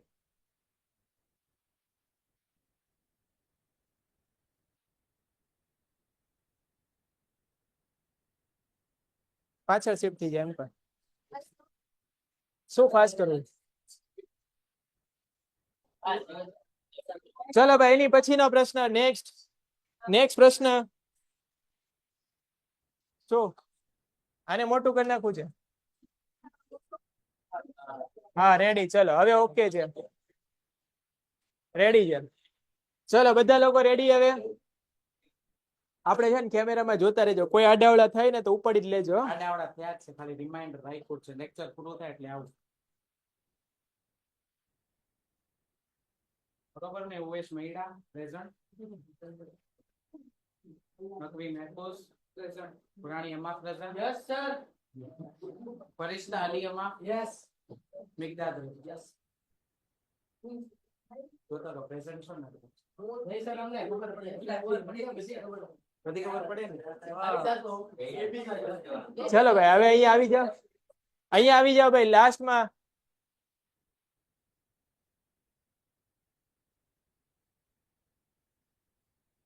આવી જાઓ અહીંયા, અમફ અને એની બાજુમાં બે. અહીંયા ધ્યાન. ચલો ભાઈ, અહીંયા આગળ આ કઈક આકૃતિ આપી છે. આકૃતિમાં તમારે એબીસી નો જવાબ આપવાનો છે. બોલો ભાઈ, એ એટલે હમણાં જ સમજાયું તો શું બોલે? પરાગ. ફરીવાર પરાગ. ઓકે, ચલો. આને અંડાશય, અને એની અંદર આ અંડ. બસ એટલું કરવાનું છે, બીજું કઈ આમાં કીધું જ કરવાનું. જો હા, હજી ડી કીધું છે. હા, ડી એટલે પરાગરજ છે, બરાબર. અને આ કીધું હતા તો પરાગાસન શીખવાડ્યું હતું ને આપણે. પરાગાસન બધાના કાર્ય લખવાના છે. ચલો, એવું જ કીધું છે ને આમાં. બધાના કાર્ય લખતા જાવ. ચલો, એ એટલે શું થાય? પરાગ નલિકા. તેમાં શું થાય તો કે નરજન્યુ કોષો હોય એનું વહન થાય. બી બોલે તો શું છે? બી ક્યાં છે તો કે આર્યુ અંડાશય. બોલો, અંડાશયમાં શું થાય છે તો કે અંડાશય ફલન પછી શેમાં પરિવર્તિત થઈ જાય? ફળમાં. ફલન પછી શેમાં પરિવર્તિત થઈ જાય? ફળમાં. એટલે એવું યાદ રાખવાનું, માની લે કે આ પપૈયાનું કઈ બીજ હોય, શેનું બીજ? પપૈયાનું. તો આખો ભાગ પપૈયું બની જાય, આખો ભાગ શું બની જાય? અને જે અંડક હોય, ના ના ના ના, એ અંદરના બીજ બની જાય. બરાબર, અંડક હોય બીજ બની જાય ને આખો જે અંડાશય હોય શું બની જાય? ફળ બની જાય. ચલો એની પછી નેક્સ્ટ પરીક્ષામાં આવો પ્રશ્ન આવે છે એટલે સમજાયું. ચલો ડી એટલે ઓળખો. ડી એટલે શું હતું આમાં? પરાગરજ. તે ક્યાં ઉત્પન્ન થાય છે, કઈ પ્રક્રિયા દ્વારા તે ક્યાં પહોંચે છે તે જણાવો. હમણાં જ સમજાયું. તો બોલો, પરાગરજ છે એ પુંકેસર હોય, એના પરાગાશયમાં હોય, પરાગાશયમાં હોય, અને એ પરાગનયન દ્વારા બરાબર ચાલતા ચાલતા ક્યાં જાય? પરાગાશય ઉપર જાય. આ ક્રિયાને શું બોલાય? પરાગનયન. ચલો નેક્સ્ટ ટોપિક. નેક્સ્ટ, ગર્ભ નિરોધનની વિવિધ પદ્ધતિના નામ જણાવો. બેટા આ પ્રશ્ન વારે વારે આવે છે, એકવાર વાંચી લો ને તો તમારા શબ્દોમાં લખી શકો. બરાબર, ચલો સૌથી પહેલી યાંત્રિક પદ્ધતિ કહેવાની છે. એમાં શેનો ઉપયોગ થાય? નિરોધ અથવા યોનિને ઢાંકવા માટેના અવરોધનો ઉપયોગ થાય. એની પછી બીજી પદ્ધતિ શું આપી છે? રાસાયણિક. રાસાયણિક અવરોધોમાં શું કરવાનું? તો કે મેડિકલની પીલ્સ ખાવાની. બરાબર, ટેબ્લેટ ખાઈ શકાય. કોઈ પણ વર્ડ આમાં લઈ શકાય. ગુજરાતીમાં એનું નામ કંઈક અલગ આપ્યું છે. શું કીધું છે અહીંયા આગળ? ગર્ભ અવરોધક ગોળીઓ. આનો ઉપયોગ કોણ કરી શકે? સ્ત્રી કરે છે મોટે ભાગે. બરાબર, સ્ત્રી હોય આ ગોળીઓનું સેવન કરે એટલે શું થાય? હમણાં જે એક હોર્મોન આવ્યો હતો ઇસ્ટ્રોજન અને પ્રોજેસ્ટેરોન આવ્યું હતું. તો ઇસ્ટ્રોજન અને પ્રોજેસ્ટેરોનનું લેવલ હોય થોડું અસ્તવ્યસ્ત થઈ જાય, એટલે જે બાળક રહેવાની કેપેસિટી હોય એની અસર હોય ત્યાં સુધી લગભગ 0 થઈ જાય. બરાબર, એની પછીની પદ્ધતિ છે ત્રીજી પદ્ધતિ આપી છે આમાં. એમાં આપણે નસબંધી કરાવવાની. શું કરાવવાની છે? નસબંધી. નસબંધી એટલે ઓપરેશન કરાવી દેવાનું બાળકનું. સ્ત્રીમાંય થાય, પુરુષમાંય થાય, બેયમાં થાય. આપ્યું છે આ રહ્યું શસ્ત્રક્રિયા. ગુજરાતીમાં શસ્ત્રક્રિયા, ઇંગ્લિશમાં શું કરાવવાનું? Operation, surgery. તો જો પુરુષની કરાવી દઈએ તો પુરુષ નસબંધી, સ્ત્રીની કરાવો તો સ્ત્રીની નસબંધી. બોલો, અહીંયા પુરુષની નસબંધી કરાવી હોય તો કઈ નળી છે ને કાપી નાખવાની? શુક્રવાહિની. અને સ્ત્રી હોય તો કોણ આવે એમાં? અંડવાહિની. ક્યાં લખ્યું છે આમાં? હા, ફેલોપિયન નલિકા. આને શું બોલે? ફેલોપિયન નલિકા. આ એનું બીજું નામ છે. ચલો એની પછીનો પ્રશ્ન નેક્સ્ટ. કોઈ વાહનના પડદાના દ્રશ્યો જોવા માટે ઉપયોગમાં લેવાયેલા બહિર્ગોળ અરીસાની વક્રતા ત્રિજ્યા કંઈક 3 મીટર આપી છે. જો એક બસ અરીસાથી 5 મીટરના અંતરે હોય તો આ અરીસા દ્વારા મળતા પ્રતિબિંબનું અંતર કેટલું હોય, પ્રકાર કેટલો હોય, અને પરિમાણ કેટલું હોય? બોલો બેટા, આ દાખલો આવડે છે કોઈને? કોઈ નહીં? હવે આ દાખલો કેવી રીતે કરવાનો સમજી લો. એક જ બે સ્ટેપ શીખવાડું છું, પહેલા સમજી લો, પછી આ દાખલાને ચાલુ કરીએ છીએ. 10 મિનિટ જેટલો ટાઈમ આપશો આ દાખલામાં. ધ્યાન આપજો અહીંયા આગળ. આટલા સ્ટેપ તમારે પહેલા યાદ રાખવાના. સૌથી પહેલું સ્ટેપ છે કે યુ આપ્યું ને હંમેશા માઇનસ લેવાનું. કેવું લેવાનું? યુ એટલે કયું અંતર થાય? વસ્તુ. એચ આપ્યું હોય તો પ્લસ લેવાનું. આપ્યું હોય તોની જ વાત છે, ના આપ્યું હોય તો કઈ વાંધો નહીં. આ પહેલું સ્ટેપ. આમાં કોઈને ડાઉટ? ચલો બીજું સ્ટેપ. બીજું સ્ટેપમાં તમને આપી હશે કાં તો વક્રતા ત્રિજ્યા અને કાં તો કેન્દ્ર લંબાઈ. બેમાંથી કોઈ એક વસ્તુ આપી હશે. બરાબર, બેયને અથવા કરીને લખી દઉં છું. કાં તો એફ આપ્યું હશે અથવા શું આપ્યું હશે? આર. આ બેમાંથી એક વસ્તુ તમને હંમેશા આપી જશે. આમાં તમારે શું કરવાનું? તો કે આમાં ધ્યાન આપવાનું છે કે એફ અને આર આપ્યું હોય, જોઈએ તમને પ્લસમાં આપ્યું હોય. શેમાં આપ્યું હોય? પ્લસમાં નહીં આપ્યું હોય, સોરી, શબ્દ આપ્યો હશે. શું શબ્દ આપ્યો હશે? બહિર્ગોળ અથવા અંતર્ગોળ. બોલો અહીંયા કયો શબ્દ આપ્યો છે? બહિર્ગોળ કે અંતર્ગોળ? હા, તો ખાલી શબ્દ પકડવાનો છે. બહિર્ગોળ શબ્દ હોય તો પ્લસ લેવાનું. કેવું લેવાનું? તો એફ એ પ્લસ લેવાની, અને આર હોય તો આર કેવી લેવાની? અને આટલું લઈ લો એટલે દાખલાનું બીજું સ્ટેપ પૂરું. ત્રીજા સ્ટેપમાં ખાલી આટલું જોવાનું તમારે કે અરીસાનું સૂત્ર લગાવવાનું કે લેન્સનું. બોલો, આ દાખલામાં અરીસાની વાત છે કે લેન્સની? તો આટલું કરો એટલે દાખલા પૂરો. શું કર્યું ખબર પડી? પહેલા સ્ટેપ સમજી લો અહીંયા આગળ. પહેલા સ્ટેપમાં શું નક્કી કરવાનું? યુ અને એચ. યુ કેવું લેવાનું? હંમેશા એચ. આપ્યું હોય તો જ, ના આપ્યું હોય તો વાંધો નહીં. બીજા સ્ટેપમાં તમારે સૌથી ઇમ્પોર્ટન્ટ સ્ટેપ જોવાનું. અહીંયા ભૂલથી આખો દાખલો ખોટો. સૌથી ઇમ્પોર્ટન્ટ છે આ બીજું સ્ટેપ. એફ અને આર આપી હોય એની સાઈન નક્કી કરવાની. જો બહિર્ગોળ હોય તો કેવી લેવાની, અને અંતર્ગોળ હોય તો, એટલે એક યાદ રખાય, બહિર્ગોળ એટલે પ્લસ, તો અંતર્ગોળ એટલે યાદ રહી જ જાય. ખાલી શબ્દ પકડવાનો, લેન્સ અરીસો જોવાનું જ નથી. અને ત્રીજા સ્ટેપમાં સૂત્ર લગાવવાનું. અરીસો હોય તો અરીસાનું સૂત્ર, લેન્સ હોય તો આ દાખલામાં કયું સૂત્ર લાગશે? અરીસાનું. હવે અરીસાનું સૂત્ર મન નથી આવડતું તો તમે કેવું લખી દો. બોલો શું થાય? 1/f બરાબર 1/u પ્લસ 1/v. આ દાખલામાં 3 વસ્તુ આપી છે, યુ, વી અને મોટે ભાગે તમને વી ગણવાનું કહેશે. શું ગણવાનું કહેશે? એટલે અહીંયા કિંમત મૂકવાની. અહીંયા કિંમત મૂકવાની અને આનો દાખલાનો જવાબ લાવવાનો. થોડું ગણિત લગાવો એટલે જવાબ આવી જાય. રેડી? પણ આ કિંમત મૂકવા માટે સૌથી ઇમ્પોર્ટન્ટ છે કે આની સાઇન પ્લસ લેવાની કે માઇનસ, નક્કી ક્યાંથી થાય? બહિર્ગોળ અથવા અંતર્ગોળ પરથી. યુ તો હંમેશા કેવું લેવાનું છે? કઈ વિચારવાનું નથી. યુ હંમેશા કેવો? આ ક્લિયર બધાને? ચલો આ દાખલો સ્ટાર્ટ કરીએ હવે ફટાફટ. આ સ્ટેપ ક્લિયર હોય બેટા તો દાખલો ચાલુ કરીએ. બોલો સૌથી પહેલા શું કીધું છે? વક્રતા ત્રિજ્યા કેટલી આપી છે? તો અહીંયા આગળ ઠપ કરી દઈએ. વક્રતા ત્રિજ્યા એટલે આર થાય. આર બરાબર કેટલા લેવાના? 3. કેવા લેવાના? કેમ પ્લસ જ લીધા? અને બહિર્ગોળ છે એટલે. આમાં કોઈને ડાઉટ? ચલો આપણે દાખલામાં જરૂર એફ ની પડવાની છે. કોની પડવાની? તો આર ના અડધા કરી નાખવાના. આર ના અડધા કેટલા થાય? બોલો 3 ના અડધા. બસ આટલું જ લખવાનું. 3 ના આનો ભાગાકાર કરવાની જરૂર નથી. આમ નામ રેવા દઈએ આને. ચલો આ સ્ટેપ ક્લિયર બધાને? હવે આની પછીનું સ્ટેપ બોલો શું કીધું છે? જો એક બસ અરીસાથી 5 મીટરના અંતરે આવેલી હોય તો બોલો 5 મીટર એટલે શું આપ્યું છે તમને? કયું અંતર? તો વસ્તુ અંતર હંમેશા કેવું લેવાનું છે? તો માઇનસ કેટલા લઈ લઈએ અહીંયા? 5 મીટર. અને હવે એમ કીધું હોય કે આ પ્રતિબિંબનું અંતર ગણો એટલે કે વી ગણો, એનો પ્રકાર ગણો અને બીજું શું ગણો? પરિમાણ. તેના માટે આપણે મોટવણી ગણી લેશું. બરાબર? બીજા સ્ટેપમાં એ સમજાવીશ કેવી રીતે. ચલો સૌથી પહેલું સૂત્ર અહીંયા આગળ લગાવી દઈએ. કોનું સૂત્ર લાગશે? અરીસાનું કે લેન્સનું? તો અહીંયા હેડિંગ આપી દેવાનું અરીસાનું સૂત્ર. બોલો અરીસાનું સૂત્ર 1/2 બરાબર 1/2 યુ વત્તા 1/2 એફ 1/2 હા ચલો વી વી ઓકે ઓકે ઓકે વી બરાબર છે. જાગે છે બધા. ચલો 1/2 એફ એટલે ક્યાં લખશું? કેટલા લખશું અહીંયા? 3/2 પણ આ બે તો આફ્ટર ઓલ ઉપર જ જવાનો જ થશે કે નહીં? તો આ સ્ટેપમાં એને ક્યાં ઠેકાડી દઈએ? ઉપર. રેડી?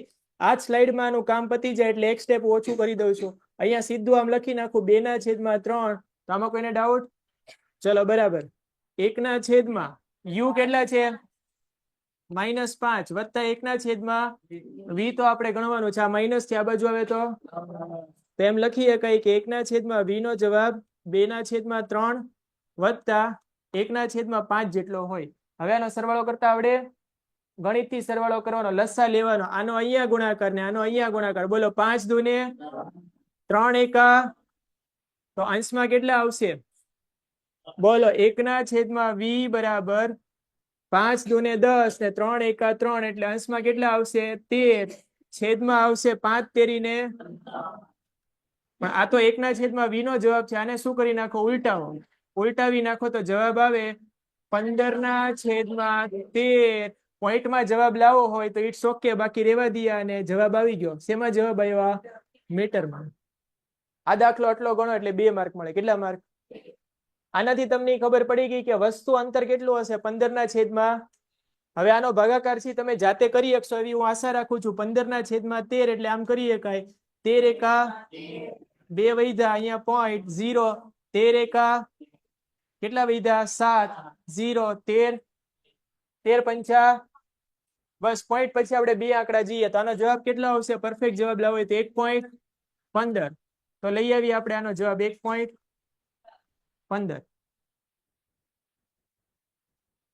ચલો અથવા આનો જવાબ લઈએ કઈ પ્લસમાં 1.15 મીટર. બરાબર આ જવાબ છે. પણ આગળ આ જવાબને વાપરવાનો છે એટલે આ જવાબને આમ નામ રાખ્યો. બોલો એટલે સુધી ક્લિયર છે બધાને? હવે શું જાણવાનું છે? અને હવે પ્રકાર અને પરિમાણ જ્યારે બી જાણવો હોય તેના માટેની એક ઇન્ફોર્મેશન આપું છું. અહીંયા આગળ એક સ્લાઇડ ઉમેરીને આ દાખલો ગણવાની રીત છે. બરાબર સમજી લો. પહેલા આમાં બીજા સ્ટેપમાં હંમેશા મોટવણીનું સૂત્ર લગાવવાનું. કોનું સૂત્ર?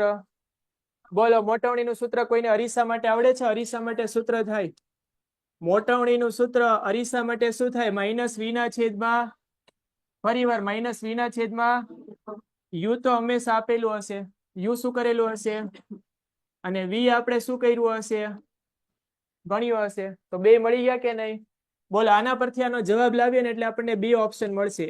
કાં તો જવાબ પ્લસમાં આવતો હશે અથવા તો જવાબ જો પ્લસમાં આવતો હોય તો આભાસી હોય પ્રતિબિંબ. પ્લસમાં આવે તો કેવું હોય? અને માઇનસમાં આવે તો કેવું હોય? તો આપણે જે આભાસી ને વાસ્તવિક બોલીએ એનો પ્રકાર કહેવાય. શું કહેવાય? તો પ્રકાર ખબર પડી ગઈ બધાને? પ્રકાર કેમ નક્કી કરવાનો? ક્લિયર? હવે એની પછી આનો જવાબમાં આ તો બરાબર છે, આ તો ઓકે છે, પણ આની સિવાય ધારો કે આનો જવાબ પ્લસમાં બી આવ્યો, તો બી એટલે 1 કરતા મોટા કે નાના?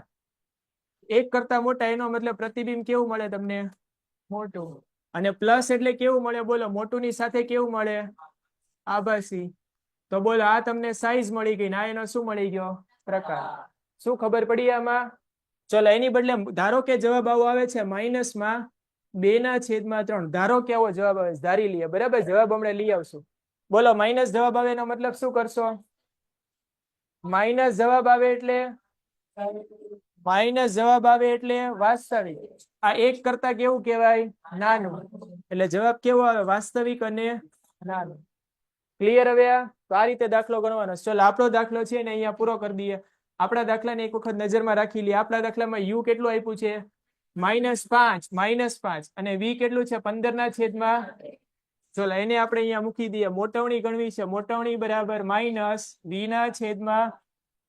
માઇનસ એમને એમ. વી એટલે કેટલા હતા? 15/, કૌંસની અંદર, અને છેદમાં કેટલા હતા? માઇનસ. આ માઇનસ અને માઇનસ તો ઉડી જશે, બરાબર? એટલે ઉડાડી દીધા.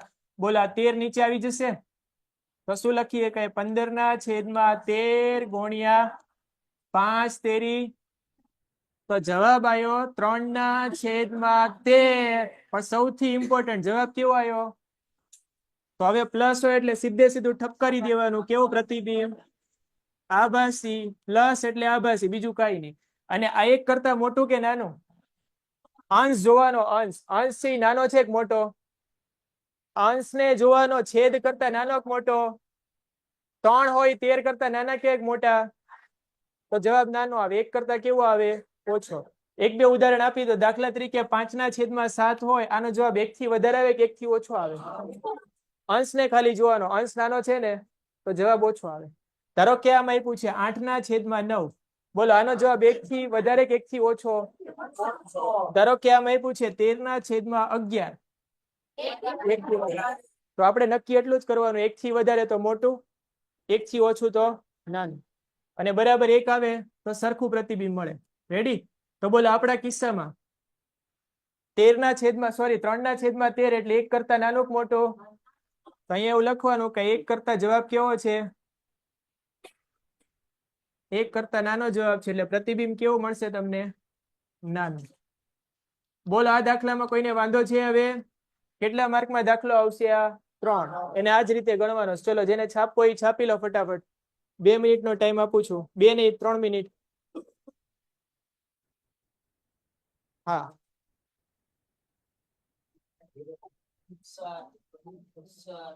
સર, સાયન્સમાં આઈએમપી ક્વેશ્ચન કયા છે? હા બોલો. સર આ ફરીથી સમજાવો. યસ બોલો બેટા. આ ફરીથી સમજાવો. Hello. Sir hello. Hello. Sir આ અરીસાનું સૂત્ર ફરીથી સમજાવો. અરીસાનું સૂત્ર છે બેટા, સીધું યાદ રાખવાનું છે. 1/f બરાબર 1/v plus 1/u. Okay. Ready? હા.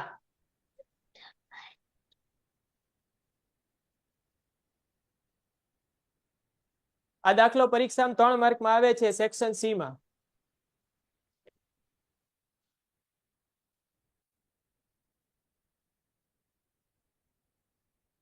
હા, કઢાઈ ને.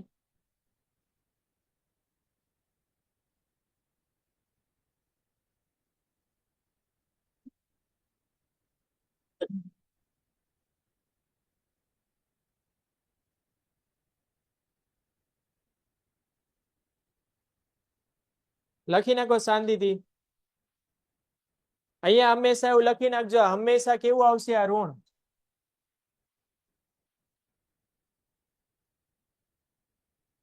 આ હંમેશા ઋણ આવશે.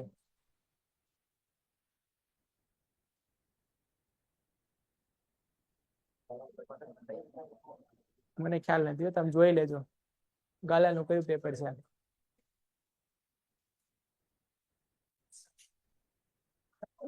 ધીમું કરવું છે. કેટલા ઉપર? 20 ઉપર. થોડું અહીંયા તો કુલિંગ જ કોનું નાક બંધ થઈ ગયું? બસ બસ ભાઈ થઈ ગયું 24 ઉપર. હવે વાંધો નહીં, 24 ઉપર થઈ ગયો, હવે વાંધો નહીં. પંખો ભલે રહ્યો, પંખાથી તો આ સર્ક્યુલેટ થશે ને. તો મચ્છર આવ્યો તમારી બાજુ, તો ભાઈ બારી બંધ કરો. ચલો ભાઈ લખાઈ ગયો આ. ચલો એની પછી નેક્સ્ટ પેજ કરી દઉં. Next page.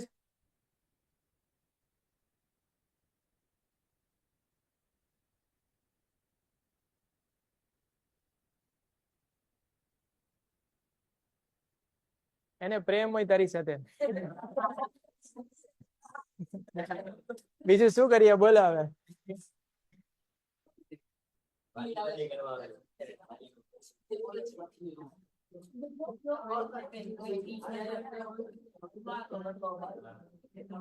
હા બેટા લખાઈ ગયું છે, 1 જ મિનિટ.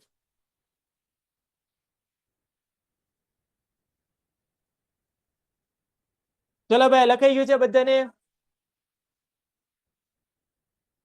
તો ભાઈ લખવામાં ધ્યાન આપો, મચ્છરની સ્ટોરી ઓછી કરો. મચ્છરમાં કયો એસિડ હોય? મિથેન હોય. મચ્છરમાં નહીં, મધમાખીમાં હોય. બરાબર. લાલ કીડીમાં હોય. લાલ કીડી ચટકો ભરે ને તો મજા આવી જાય, ખબર છે?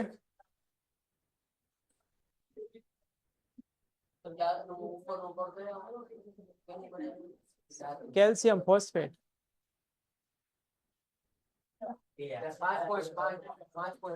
હા ઘટી જાય તો પછી ચાલુ.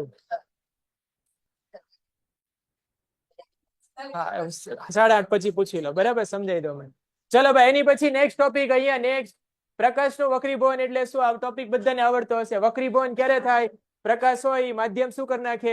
બદલી નાખે. બરાબર, ત્યારે પ્રકાશનું કિરણ હોય એ પોતાની દિશા બદલી નાખે ને વક્રીભવન કહેવાય. બીજી વસ્તુ એના નિયમ જણાવો. 2 નિયમ છે. પહેલો નિયમ આપાત કિરણ, વક્રીભૂત કિરણ, અને 2 માધ્યમને છૂટી પાડતી સપાટીએ આપાત બિંદુએ દોરેલો લંબ. હા વેરી ગુડ. ચલો એની પછી નેક્સ્ટ સ્નેલનો નિયમ. આ બધાને આવડે. હવે સ્નેલનો નિયમ સમજવા માટે આ સીધું સૂત્ર જ યાદ રાખવાનું. બરાબર, આ સીધું સૂત્ર જ યાદ રાખવાનું છે. આ સૂત્રને વાંચી જાઓ એટલે સ્નેલનો નિયમ થઈ ગયો. I એટલે શું કહેવાય? આપાત કોણ. R એટલે વક્રીભૂત કોણ. તો આપાત કોણનો સાઈન અને વક્રીભૂત કોણનો સાઈન એનો ગુણોત્તર હંમેશા અચળ હોય છે. આ નિયમને શું કહે છે? સ્નેલનો. અને અચળ જે આપણને મેળવો એને શું બોલાય? n/1. શું થયું ભાઈ? આ જાઓ. આને શું બોલાય છે બેટા? n/1. n/1 એટલે કોનો વક્રીભવનાંક કહેવાય? પહેલાનો કે બીજાનો? બીજાનો. આમાં જે અહીંયા આગળ પહેલા ક્રમ ઉપર લખ્યું હોય ને એનો કહેવાય. તો બીજાનો વક્રીભવનાંક પહેલાની સાપેક્ષે આવું બોલાય. ચલો એની પછી નેક્સ્ટ ઘર વપરાશમાં વિદ્યુત જોડાણમાં શ્રેણી જોડાણના ગેરફાયદા જણાવો. શ્રેણીના ગેરફાયદા જણાવવાના. બોલો, શ્રેણી જોડાણ ઘરમાં કેમ ના વપરાય? એનું એક મોટું કારણ તો એ છે, એક સાધન બગડી જાય તો બધા બગડી જાય. સમજાયું? તો જો એક સાધન બી બગડી જાય તો બાકી બધા સાધનો કામ કરતા સુધી જાય. તો પહેલું મોટું કારણ તો એ છે. બીજું મોટું કારણ એ છે કે શ્રેણી જોડાણમાં કોઈક વસ્તુ વહેંચાઈ જતી હતી. શું વહેંચાતું હતું? બોલો. શ્રેણી જોડાણમાં શું વહેંચાય? વોલ્ટેજ. શ્રેણી જોડાણમાં શું વહેંચાય? વોલ્ટેજ. અને દરેક સાધનને મિનિમમ કેટલો વોલ્ટેજ જોઈએ? 240. 220 લખ્યું પણ આપણે કેટલું યાદ રાખીએ? 200. તો એવું યાદ રાખવાનું કે ધારો કે મારી પાસે એક બેટરી છે, એમાંથી 240 વોલ્ટ આપણે આપીએ છીએ. એની સાથે મેં 3 બલ્બ જોડી દીધા. પહેલા બલ્બને 240 જોઈએ, બીજાને 240, ત્રીજાને 200. પણ શ્રેણીમાં જોડ્યા એટલે બધાને સરખા ભાગે મળશે. 240 માંથી 80 પહેલાને, 80 બીજાને અને 80 બધાને જોઈએ છે. કેટલા? 240, 240 ને 200. તો જ બરાબર કામ કરે. પણ 240 મળે છે કે 80 જ મળે? તે બરાબર કામ કરી શકશે? તો મતલબ વોલ્ટેજ વહેંચાઈ જવાથી એમાં જેટલા સાધનો જોડેલા હોય, ક્યાં હુઆ બેટા? શું થયું? કઈ યાદ આવે છે? ભૂલભુલિયા મૂવી જોઈ લીધી? ભાઈ અત્યારે પરાવર્તિત ક્રિયા ના કરો. બરાબર, એવું ના થાય કે ઓચિંતા ઊભી થઈ જાય. ચલો ભાઈ હળી હંચા બંધ કરી દો. અહીંયા ધ્યાન આપો. ચલો નેક્સ્ટ ફટાફટ વાંચી જઈએ. અહીંયા ભાઈ અહીંયા અહીંયા અહીંયા પહેલો શ્રેણી જોડાણમાં દરેક ઉપકરણમાંથી વહેતો વિદ્યુત પ્રવાહ કેવો હોય છે? એટલે આમાં તમારે કરંટની વાત કરવાની. હવે સમાન વહેતો વિદ્યુત પ્રવાહ હોય તો એમાંય પ્રોબ્લેમ છે. શું પ્રોબ્લેમ? તો કે એક જ લાઈનમાં આપણે અલગ અલગ સાધનને ના જોડીએ કાંઈ. માની લે 5 એમ્પિયરનો પ્રવાહ હાલે છે. કેટલા એમ્પિયર? તો પંખો એમ કે 5 એમ્પિયર જોઈએ તો પંખાને બરાબર છે. એસી એમ કે મારે 15 એમ્પિયર જોઈએ. તો બોલો એસી કામ કરશે કે નહીં કરે? પણ આપણે 15 એમ્પિયર વાળી એક લાઈન ખેંચી લીધી અને એસી આરે જોડીને પંખા આરે જોડી તો એસી બરાબર કામ કરશે. પંખો શું થઈ જાય? ને પંખો ઉડી જાય તો એસી બંધ થઈ જાય, કારણ કે શ્રેણી જોડાણ છે. સમજાયું ને હમણે? શ્રેણી જોડાણમાં એક સાધન ઉડી જાય તો બાકીના સાધન કામ કરતા. તો મતલબ આમાં શું પ્રોબ્લેમ છે કે વિદ્યુત પ્રવાહ સમાન રહે છે, એ બી એક પ્રોબ્લેમ છે. વોલ્ટેજ વહેંચાઈ જાય એ બી એક પ્રોબ્લેમ છે. અને ત્રીજો, કોઈ એક સાધન ઉડી જાય તો બાકીના સાધન કામ કરતા નથી, એ બી એક શું છે? પ્રોબ્લેમ. તો જીવનમાં જેમ પ્રોબ્લેમ જ પ્રોબ્લેમ છે, બરાબર, અહીંયા મચ્છરનો પ્રોબ્લેમ છે, એમ શ્રેણી જોડાણમાં તે પ્રોબ્લેમ જ પ્રોબ્લેમ છે. રેડી? અહીંયા આવી જા બેટા, અહીંયા આવી જા. ઇધર આજા, ઇધર આજા. ચલો નેક્સ્ટ પ્રશ્ન. હવે અહીંયા ધ્યાન. નેક્સ્ટ, ઘરેલું વિદ્યુત પરિપથમાં કયા પ્રકારનું જોડાણ હોય છે? બોલો કયા પ્રકારનું જોડાણ હોય? તેના ફાયદા જણાવો. તો હમણાંના જે ગેરફાયદા હતા ને એના ફાયદા છે. બોલો, સમાંતર જોડાણમાં એક સાધન ઉડી જાય તો બાકીના સાધનો બરાબર કામ કરે છે. તો પહેલો ફાયદો. બીજો ફાયદો, સમાંતર જોડાણ હોય એમાં વિદ્યુત પ્રવાહ વહેંચાઈ જાય. વિદ્યુત પ્રવાહ શું થઈ જાય? તો આપણે વિદ્યુત પ્રવાહ જેટલો આપ્યો એમાંથી 5 એમ્પિયર નો વિદ્યુત પ્રવાહ ખેંચવો હોય તોય ખેંચીએ કઈ, પંખો ચાલુ. અને 15 એમ્પિયર નો ખેંચવો હોય તોય ખેંચીએ કઈ, એસી ચાલુ. તો એક જ લાઈન ઉપર બે કામ કરે. ખબર પડી આમાં? અને બીજી વસ્તુ, વોલ્ટેજ હંમેશામાં કેવો રહે? સમાન. કેટલો રહે? 240, 220 યા તો 240. ચલો એની પછી નેક્સ્ટ. ચલો આ સાથે આપણે સેક્શન સી ને અહીંયા ફિનિશ કર્યો. હવે સેક્શન નંબર કયો આવશે આમાં? ડી. સેક્શન નંબર ડી માં પહેલો પ્રશ્ન, રસોડામાં તમારા મમ્મી કરકરા ક્રિસ્પી પકોડા કે કેક બરાબર બનાવવા માટે કયું રસાયણ વાપરે છે? બોલો કયું રસાયણ વાપરે છે? કયો સોડા? Baking soda. બરાબર. પછી આગળ લખ્યું છે એનું રાસાયણિક નામ લખો, બનાવટ સમીકરણ સાથે સમજાવવાનો ઉપયોગ લખો. ચલો ભાઈ, બેકિંગ સોડાનું સૂત્ર આવડે ને બધાને? શું આવશે? NaH, સોડિયમ બાય અથવા સોડિયમ હાઇડ્રોજન.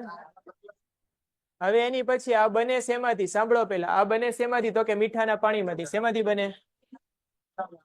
આવું સમજાયું હશે કે નહીં સમજાયું મને ખબર નથી. બરાબર, શેમાંથી બને? મીઠાના પાણી હોય. સાંભળો પેલા, પીણા લખ્યું, હા સ્પેલિંગમાં ભૂલ છે. શું આવે? પાણી. બરાબર, આવું ધ્યાન રાખતા રહો. બરાબર. હવે અહીંયા જો મીઠાનું પાણી હોય એમાં બે વાયુ ઉમેરી દેવાના. એક વાયુનું નામ છે કાર્બન ડાયોક્સાઇડ ને બીજા વાયુનું નામ છે મોનિયા. શું નામ છે? મોનિયા. કઈ મોનિયા? એમોનિયા. રેડી? કઈ મોનિયા? તો બસ આટલું કરવાનું. મીઠાનું પાણી લેવાનું. મીઠાનું પાણી એટલે શું કહેવાય? NaCl વત્તા પાણી વત્તા મોનિયા વત્તા કાર્બન ડાયોક્સાઇડ. આ બધાને ભેગા કરો એટલે અહીંયા સમીકરણ લખ્યું એવું બને. જો લખ્યું સમીકરણ? હા, એ ગાયબ કરી દીધું. બરાબર, હા ગાયબ જ કરી દીધું છે. અહીંયા આ સમીકરણ ગાયબ કરી દીધું છે. ચલો લખી દઉં છું. અહીંયા શું આવશે? NaCl વત્તા H2O વત્તા CO2 વત્તા મોનિયા, that gives baking soda NaH અને NH4Cl. હવે જે બનવું અહીંયા આગળ બોલું છું ને એને બરાબર સમજજો પેલા. બોલો અહીંયા આગળ આની અંદર કાર્બન ડાયોક્સાઇડ સમાયેલો છે, સૂત્રમાં જ સમાયેલો દેખાય છે. આવ્યો ક્યાંથી? એની બનાવટમાંથી. બનાવટમાંથી જ આવ્યો ને. તો બોલો આને ગરમ કરી નાખો તો એમાંથી શું બહાર નીકળી જાય? કાર્બન. અને કાર્બન ડાયોક્સાઇડ હોય એ શું કરે? કેક હોય કે બ્રેડ હોય, ઢોકળા બોકળા હોય, એ બધાને શું બનાવે? નરમ અને પોચા. આનો પહેલો ઉપયોગ જ લખવાનો કે જ્યારે બેકિંગ સોડાને ગરમ કરવામાં આવે તેમાંથી શું બહાર નીકળી જાય? કાર્બન. જે બ્રેડ અને કેક ને કેવો બનાવે? નરમ અને પોચો. તો પહેલો આનો જવાબ એ થઈ ગયો. બીજા ઉપયોગ લખવા હોય તો બીજા ઉપયોગમાં બોટલ યાદ રાખવાની. બોલો આ બોટલ શેની છે? લોખંડની ને અંદર શું ભરેલું છે? કયો વાયુ ભરેલો છે? કોઈક કે નાઇટ્રોજન, કોઈક કે ઓક્સિજન. ઓક્સિજન તો નથી ભરેલો. બરાબર, હું તો બહાર રખડે છે. ઓછી આંગળી કરીને જવાબ આપો. કયો વાયુ ભરેલો? બોલો બેટા. લાલ કલરની બોટલમાં nitrogen, carbon dioxide, carbon dioxide. બોલો કેટલા લોકો કાર્બન ડાયોક્સાઇડ કે છે આમાં? કેટલા લોકો નાઇટ્રોજન કે છે રેડ કલરની બોટલમાં? ચલો કેટલા લોકો ઓક્સિજન કે છે? ઓક્સિજન તો નથી, હું જ ના પાડું છું. આની સિવાયનો કોઈ વાયુ ભરવો છે અંદર?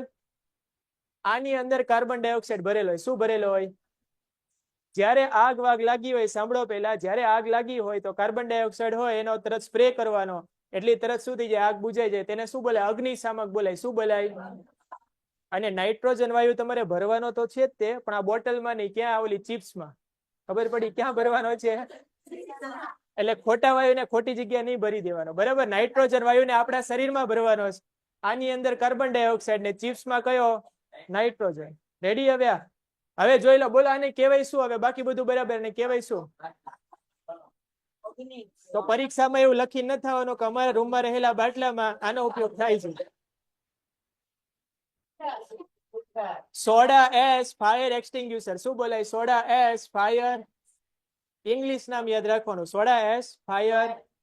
એટલે અહીંયા લખેલું છે, શું લખ્યું છે? સોડા એસ અગ્નિશામક, અથવા ઇંગ્લિશમાં ફાયર એક્સટિંગ્યુશર. ચલો, એની પછી એનો ઉપયોગ ક્યાં થાય છે? પ્રયોગશાળામાં. પછી ક્યાં થાય છે? ચેપનાશક તરીકે. બુઝાવા આવી ગયો આપણે. અને ઘરગથ્થુ ઉપયોગ રસોડામાં થાય છે, બધાને ખબર છે. આ રસોડામાં હમણાં કર્યો જ ખરી આપણે. કેક ના બનાવી? કેક બ્રેડ બધું તો બનાવી તો ખરી. કેકમાં બેકિંગ સોડા નહીં નાખવાનો તો કેક હોય ની પથરા જેવી બનશે, બરાબર? કોકનો બર્થડે આપણે મનાવા ગયા હોય, ઓલો ચપ્પુ લઈને બેસી જાય પણ કેક કટ ના થાય. ખબર પડી આમાં? એની અંદર બેકિંગ સોડા નાખવો પડે. ચલો ભાઈ, પીએચ શું કરીએ? બોલો. બ્રેડ અને કેક ઉપર ફોકસ નથી, કાર્બન ડાયોક્સાઇડ ઉપર એ ફોકસ નથી, ફોકસ ચપ્પુ ઉપર છે. જીવનમાં પ્રોબ્લેમ જ આ છે, ફોકસ જ્યાં કરવાનું ત્યાં થતું નથી. ચલો અહીંયા હવે પીએચ ઉપર ફોકસ કરીએ. પીએચ. ચલો ભાઈ, પીએચ વાળો ટોપિક.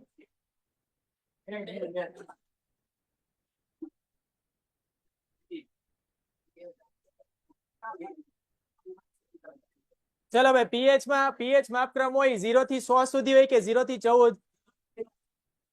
આ તો બધાને ખબર છે. બરાબર વચ્ચે ઉભો હોય, બરાબર વચ્ચે પેલા ઉભો રહી જાવ, તેને તટસ્થ કહેવાય. આ બાજુ જઈએ તો એસિડિક, આ બાજુ જઈએ તો 7 થી વધારે તો બેઝ, 7 થી ઓછું તો બરાબર વચ્ચે હોય તો તટસ્થ. આવું યાદ રાખી લેવાનું. હવે જયારે આ માપક્રમ દોરો તો શરૂઆતમાં સાંદ્રતા વધારે કોની હોય? H+ ની. આની ઘટવી જોઈએ, ઘટે છે ને? અને આની ઘટતી હોય તો OH ની આ દોરી દેવાનું, પીએચ ની વાર્તા કરી દેવાની. પીએચ છે એ શું દર્શાવે છે? તો બોલો, H+ આયન હોય એની સાંદ્રતા, બરાબર? પીએચ એટલે કોની સાંદ્રતા? H+ આયન ની સાંદ્રતા. આટલું લખી દેવાનું એટલે પીએચ વાળો પ્રશ્ન પૂરો. બીજું, પીએચ માપવા માટે શેનો ઉપયોગ થાય છે? હાલમાં તો એના માટે પીએચ મીટર આવી ગયા. હાલમાં પીએચ મીટર આવી ગયા, પણ ચોપડીમાં એવું લખ્યું છે પીએચ પેપર નો ઉપયોગ થાય. શેનો ઉપયોગ થાય? પીએચ. અને કદાચ તમને બતાવ્યું હશે પીએચ પેપર, એમાં અલગ અલગ કલર આવે, બરાબર? એ કલર બધી ખબર પડી જાય.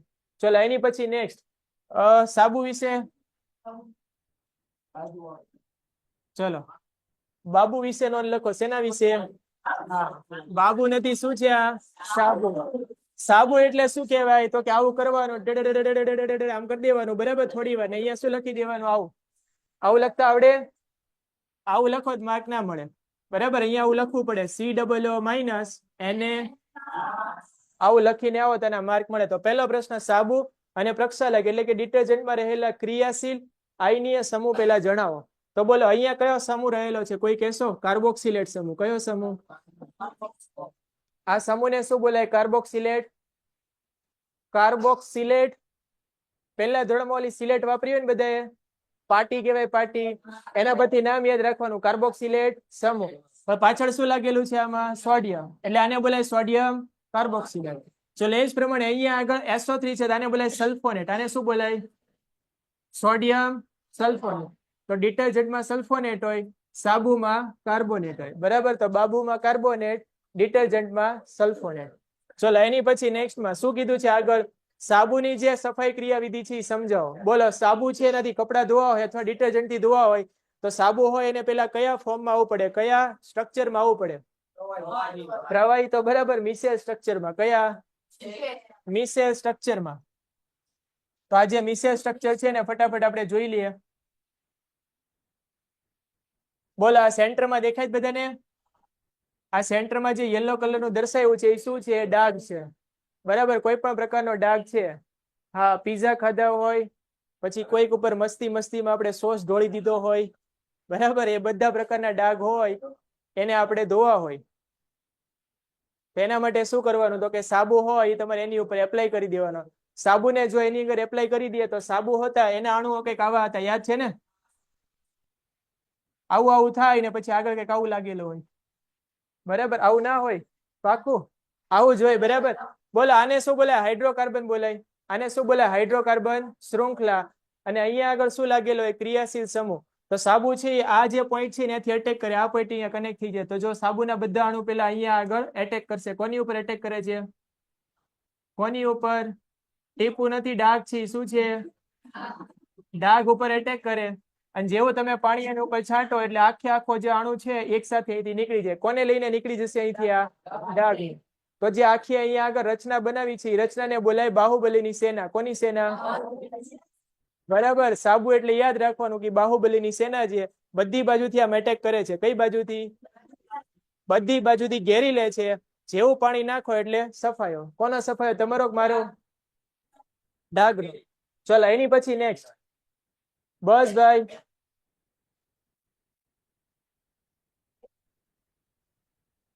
ચલો નેક્સ્ટ પ્રશ્ન. હા, હૃદય સમજાવો. ધબક ધબક થતું તમારા શરીરમાં એ સમજાવો. બોલો. આ તો આવડે ને? હા, આકૃતિ દોરવા માટે અલગથી આવી જજો ભાઈ, શીખવાડી દઈશ, બરાબર. ચલો ભાઈ, આકૃતિમાં અહીંયા જોઈ લો પેલા. શેની આકૃતિ છે આ? હા, દિલની આકૃતિ છે. શેની આ? બે બાળકો બાર કોને દિલ દો છો તમે?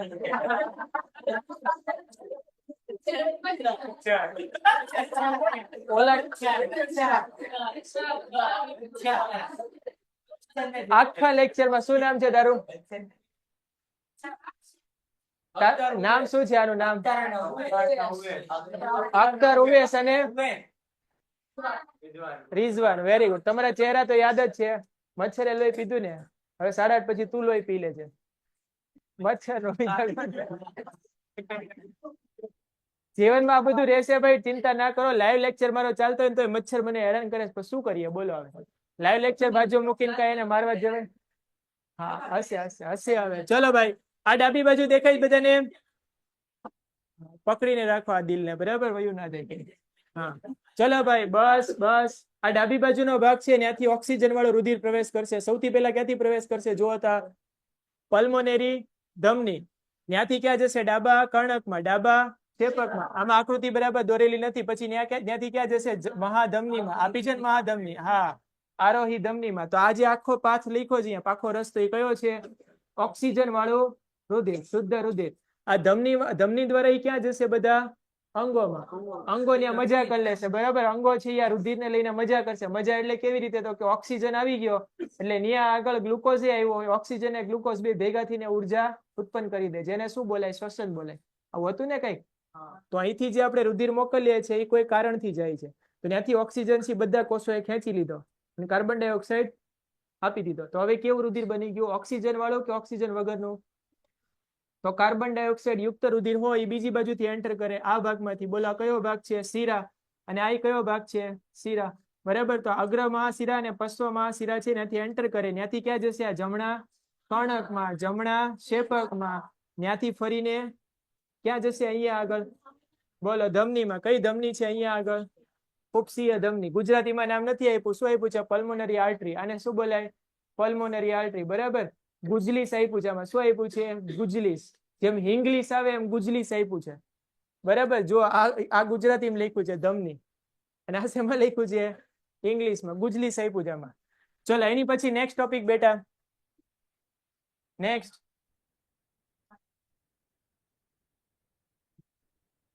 ચલો ભાઈ, લસિકા એટલે શું? બોલો, લસિકા એટલે શું થાય? કોઈને ખબર છે? આઈએમપી પ્રશ્ન છે, બોલો. લસિકા એટલે પેલા તો પ્રવાહી થાય. કોના જેવું પ્રવાહી છે? કોઈને ખબર છે? વાંચીને નથી કહેવાનું, વાંચ્યા વગર કહેવાનું છે. રુધિર હોય, રુધિર એમાં 4 વસ્તુ હોય. એક હોય રેડ બ્લડ સેલ હોય, ખબર છે આ બધાને? બરાબર. બીજા WBC હોય, વ્હાઇટ બ્લડ સેલ, એને શ્વેત કણિકા કહેવાય. પછી પ્લેટલેટ્સ હોય. પછી શું હોય? પ્લાઝમા. શું હોય? RBC નું કામ ખાલી એક જ, ઓક્સિજન ને ફેરવવાનું. કોને ફેરવવાનું? ઓક્સિજન કે બેટા બેઠી જાય, ચલો આખા શરીરમાં ફરી આવે એટલે આરબીસી કામ કરે છે રુધિરમાં, બરાબર. પછી બીજું કોણ આવે? ડબ્લ્યુબીસી. ડબ્લ્યુબીસી એટલે એક જ વર્ડમાં આન્સર ઇમ્યુનિટી કહેવાય. શું કહેવાય? તમારા અને મારા શરીરની ઇમ્યુનિટી સી કોણ ડિસાઈડ કરે? ડબ્લ્યુબીસી.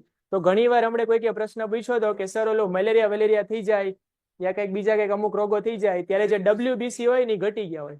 ડબ્લ્યુબીસી શું થઈ ગયા હોય? એટલે ઇન્ફેક્શન લાગ્યું એવું કહેવાય. ત્રીજું આવે પ્લેટલેટ્સ. બોલો પ્લેટલેટ શું કામ કરે?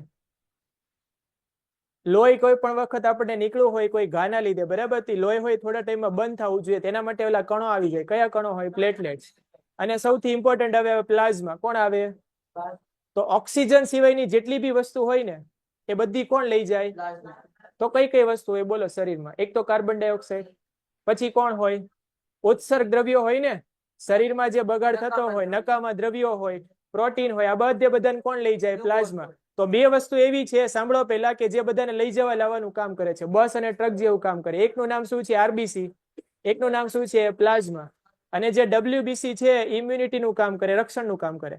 અને પ્લેટલેટ્સ એ આપણને રક્ષણનું કામ કરે છે. ચાર વસ્તુ છે ને. તો પ્લાઝ્મા હોય ને એના જેવું જ હોય લસિકા. કોણ હોય? પ્લાઝ્મા જેવું જ કોણ હોય? એમાં પ્રોટીન ઓછું હોય. પ્રોટીન કેવું હોય?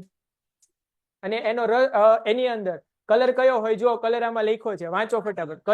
કયો કલર હોય આમાં? કયો કલર હોય? વાંચો આમાં કયો કલર હોય? હા, બ્લડ તો કયા કલર ની બધાને ખબર છે, રેડ હોય, એટલે એમાં કહેવાની જરૂર નથી. ચલો હવે સૌથી પહેલા અહીંયા આગળ આનું કામ શું છે? તો કે કેશિકાઓની દિવાલમાં આવેલા છિદ્રો દ્વારા કેટલાક પ્રમાણમાં રુધિર રસ, પ્રોટીન અને રુધિર કોષો છે એ પેશીઓના અવકાશમાં આવી જાય છે. એટલે અમુક જે પ્રવાહીઓ એ બહાર ટપકી પડે એને શું બોલાય? લસિકા. બરાબર. હવે લસિકા કોના જેવું હોય? રુધિર રસ એટલે પ્લાઝ્મા કહેવાય. તેમાં પ્રોટીનની માત્રા કેવી હોય? ઓછી હોય. બાહ્ય કોષીય અવકાશમાં આંતરકોષીય વાહિકામાંથી લસિકા કેશીઓ દ્વારા લસિકાનું વહન લસિકા વાહિનીઓમાં થાય છે.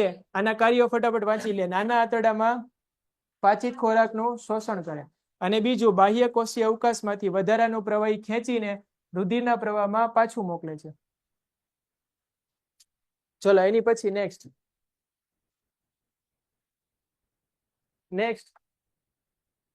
ચલો અહીંયા હવે ધીરેનભાઈ નામ આપ્યું છે. ધીરેન નામનો કોઈ વ્યક્તિ છે, સ્ટુડન્ટ, પોતાના વર્ગખંડની બારી પાસે બેઠો છે. અહીંયા લખ્યું છે ધીરેન. ધીરેન પોતાના પુસ્તકમાં છાપેલા અક્ષર સ્પષ્ટ રીતે વાંચી લખ્યું છે. હા, પરંતુ વર્ગ ખંડની બારીથી 30 ફૂટ દૂર ઉભેલી કાર નંબર પ્લેટ સ્પષ્ટ રીતે વાંચી શકતો. બોલો કઈ વસ્તુ બરાબર નથી વાંચી શકતો? નજીકની કે દૂરની? તો કઈ ખામી?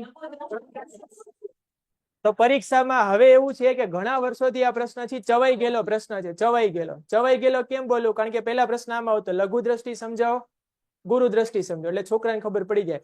એટલે કીધું થોડી મસ્તી કરીએ. તો મસ્તી કરવા આવું કરશે તમારી યારે. ક્યારેક લાઇબ્રેરીમાં લઈ જશે ને એમ કહેશે કે લાઇબ્રેરીની દિવાલમાં કોઈ વ્યક્તિ બેઠેલો છે, 4-5 લાઈનની વાર્તા લખશે. એ વ્યક્તિને દિવાલ પર લખેલું ફલાણું ઢીકણું વાક્ય છે બરાબર સમજાતું નથી, દેખાતું નથી. કઈ ખામી હશે બોલો? અરે લાઇબ્રેરીમાં બેઠો છે, દિવાલ પરની વસ્તુ બરાબર નથી દેખાતું. પછી કોઈ વ્યક્તિ છે, એક્સ નામની વ્યક્તિ, એ પોતાનું પુસ્તક છે વાંચી રહ્યો છે પણ એને બરાબર વંચાતું નથી. નજીકની વસ્તુ બરાબર. પુસ્તક તમે વાંચતા હોય, સાંભળો પેલા, તો બાજુના ઘરે રાખીને વાંચતા હોય કે આપણે હાથમાં રાખીને વાંચતા હોય? હાથમાં જોઈને. તો કઈ ખામી? નજીકની વસ્તુ ના દેખાય તો ગોરોદ્રષ્ટિ. અહીંયા આગળ રૂમમાં જેટલા વ્યક્તિ બેઠા છે, જેટલા વ્યક્તિ, ઊંચી આંગળી કરો જેને ચશ્મા છે, ઊંચી આંગળી કરો જેટલા લોકો મારી જેવા બેટરી છે બધા. હા, હવે જેટલા, સાંભળો પેલા, સાંભળો ભાઈ. હા, ચશ્મા કાઢવાની જરૂર નથી. જેટલા લોકોને ચશ્મા હોય બધા હોશિયાર હોય, બરાબર? એટલે ઊંચી આંગળી રાખો. મારે સવાલ પૂછવા છે. આમ કરો, આમ બોલો. શું નામ છે તારું?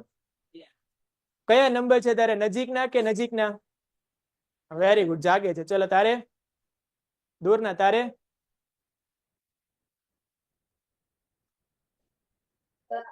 ચશ્મા છે? દૂરના. બોલો દૂરના. અહીંયા બેઠેલા બધા વ્યક્તિ મારી સાથે, બધા વ્યક્તિને કયા નંબર છે? દૂરના નંબર. એટલે શું કહેવાય? લઘુ. અને શબ્દને બરાબર સમજો ને તોય ખબર પડે. પેલા જો, લઘુ દ્રષ્ટિ એટલે નજીકની દ્રષ્ટિ છે, દૂરની દ્રષ્ટિ ગાયબ જ થઈ ગઈ ને, એટલે એને લઘુ દ્રષ્ટિ કહેવાય. તો લઘુ દ્રષ્ટિની ખામી થાય તો કઈ વસ્તુ બરાબર ના દેખાય, નજીકની કે દૂરની? કઈ વસ્તુ બરાબર દેખાય? આને દૂર કરવી હોય તો કયા ચશ્મા પહેરવાનું? તમારું ઉદાહરણ યાદ રાખવાનું, અંતર્ગોળ લેન્સના. કયા લેન્સના? આપણું ઉદાહરણ યાદ રાખવાનું, એટલે બાકી બધું યાદ રહી જાય. તમારા ક્લાસમાં જેટલા વિદ્યાર્થીને ખામી છે મારી સાથે બધાને, અને કયા ચશ્મા પહેરેલા છે, અંતર્ગોળ લેન્સ કે બહિર્ગોળ? તો પરીક્ષામાં હવે ટ્રિકી ક્વેશ્ચન આવે છે આવો, બરાબર? ટ્રિકી ક્વેશ્ચન આપણે બનાવી દઈએ અહીંયા આગળ કે એક વ્યક્તિ છે એ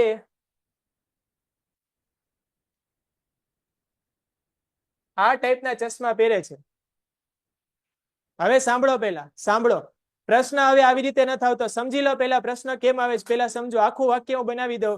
એક XYZ નામનો વ્યક્તિ છે જે ધોરણ 10 માં ભણે છે, જે આવું કંઈક તેવું કંઈક કરે છે. 4-5 લાઈન લખ્યું, એનું કઈ મહત્વ નથી. પછી આગળ જઈને આવું લખ્યું હોય કે +3 નંબરના +3 ડાયોપ્ટર નંબરના ચશ્મા પહેરે છે, તો આ વ્યક્તિને કઈ ખામી હશે? પહેલું.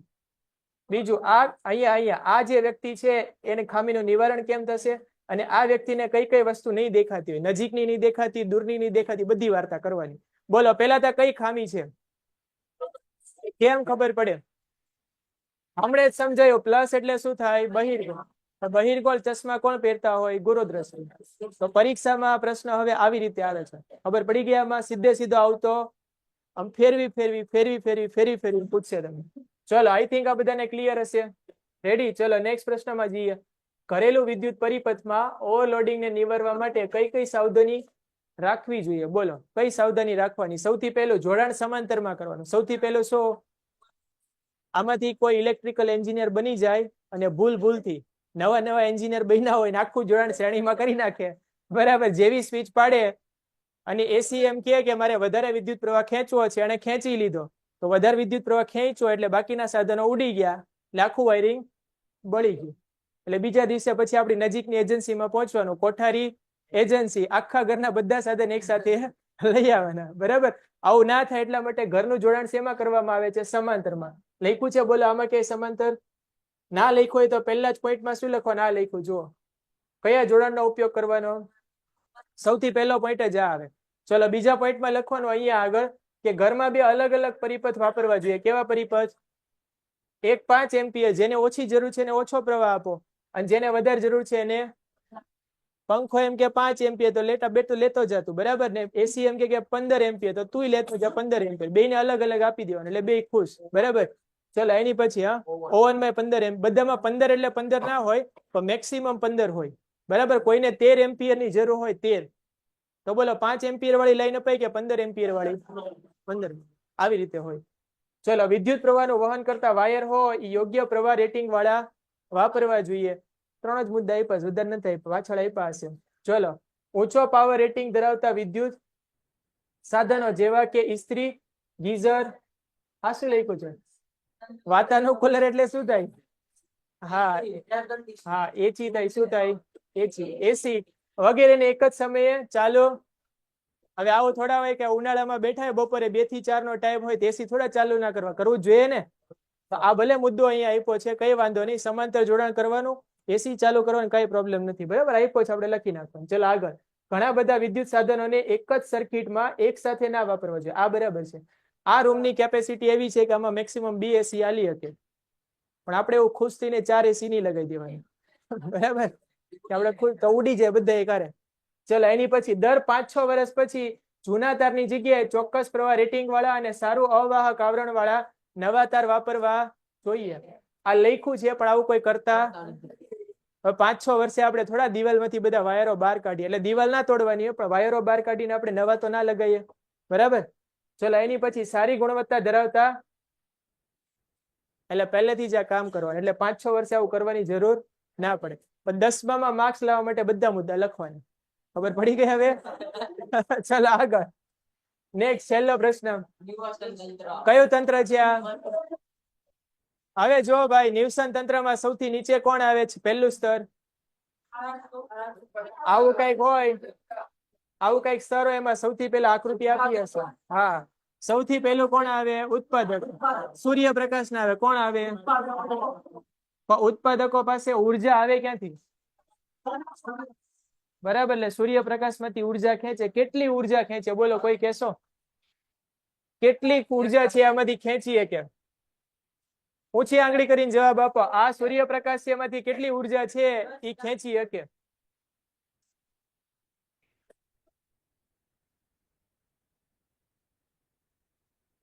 1% આવે. કેટલા ટકા? 10% ની કેટલા ટકા? એટલે જેટલી બી ઉર્જા સૂર્ય આપે ને એમાંથી માત્ર 1% ઉર્જા હોય એ આ ઝાડવા લઈ શકે. કોણ લઈ શકે? આ ઝાડવા. ઉત્પાદકો એટલે ઝાડવા જ કહેવાય, લીલી વનસ્પતિ. તો આમાં જેટલી બી ઉર્જા આવી હોય, માની લે કે અહીંયા આગળ સાંભળો પેલા, અહીંયા આગળ ઉર્જા છે 1 લાખ છે. કેટલા લાખ છે? 1 લાખ ને આમ લખી દઈએ. જમણા હાથે જ લખવું પડશે આમાં. 1 લાખ. લાખમાં કેટલા મીંડા હોય? 5 મીંડા હોય ને. તો બોલો આને 1% એટલે 2 0 કાપી નાખો. 1% ઉર્જા એટલે અહીંયા કેટલી મળી ગઈ? 1000.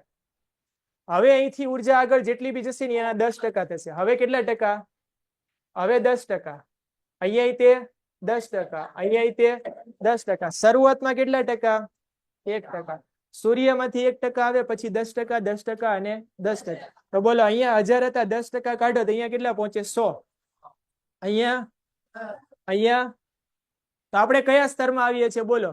ઉત્પાદકમાં આવીએ, તૃણાહારીમાં કે માંસાહારીમાં? તો હવે સૂર્ય કાકા છે, બરાબર. સાંભળો પેલા, આ સુરત દાદા આપણા છે, એની પાસે 1 લાખ જેટલી ઉર્જા છે. 1 લાખ રૂપિયા છે. રૂપિયામાં વાત કરીએ, બરાબર, એટલે મજા આવશે. રૂપિયામાંથી આ ઉત્પાદકો કેટલા ખેરવી લેશે? 1000 માંથી આપણા સુધી તો હજી એટલા આવશે જ નહીં. આપણા સુધી તો 100 જ આવશે. સોરી, આપણા નહીં, તૃણાહારી સુધી. આપણા સુધી માત્ર કેટલા આવશે? 10. તો સૂર્ય લાખ રૂપિયા આપ્યા, આપણે તો ખાલી 10 જ લીધા. ખબર પડી ને? 10 આપણે નથી લેતા, બધા મનુષ્ય થઈને લે છે. આપણે તો એનો કેટલો ભાગ લેતા છીએ તો ખબર એની ગણતરી જ નથી. તો આ રીતે ઉર્જા છે એનું વહન થતું. બોલો, ઉર્જાનું વહન છે એક દિશામાં થાય કે 2 દિશામાં થાય? એક જ દિશામાં થાય. સૂર્યમાંથી આમાં છે ઉત્પાદકમાં, ઉત્પાદકમાંથી તૃણાહારી, તૃણામાંથી માસા, માસામાંથી રિટર્ન આવે. એવું ના હોય કે આને મજા આવી તો ઉપરને ખાઈ લે, બરાબર. એવું ના થાય કે ઝાડવા હતા તૃણાહારીને ખાઈ ગયા, સૂર્ય હતી ઉત્પાદકોને ખાઈ ગયો, એવું ના થાય, બરાબર. તો આખે આખું નિવસન તંત્ર છે જેમ છે એમ જ ચાલે છે. ક્લિયર બધાને? આ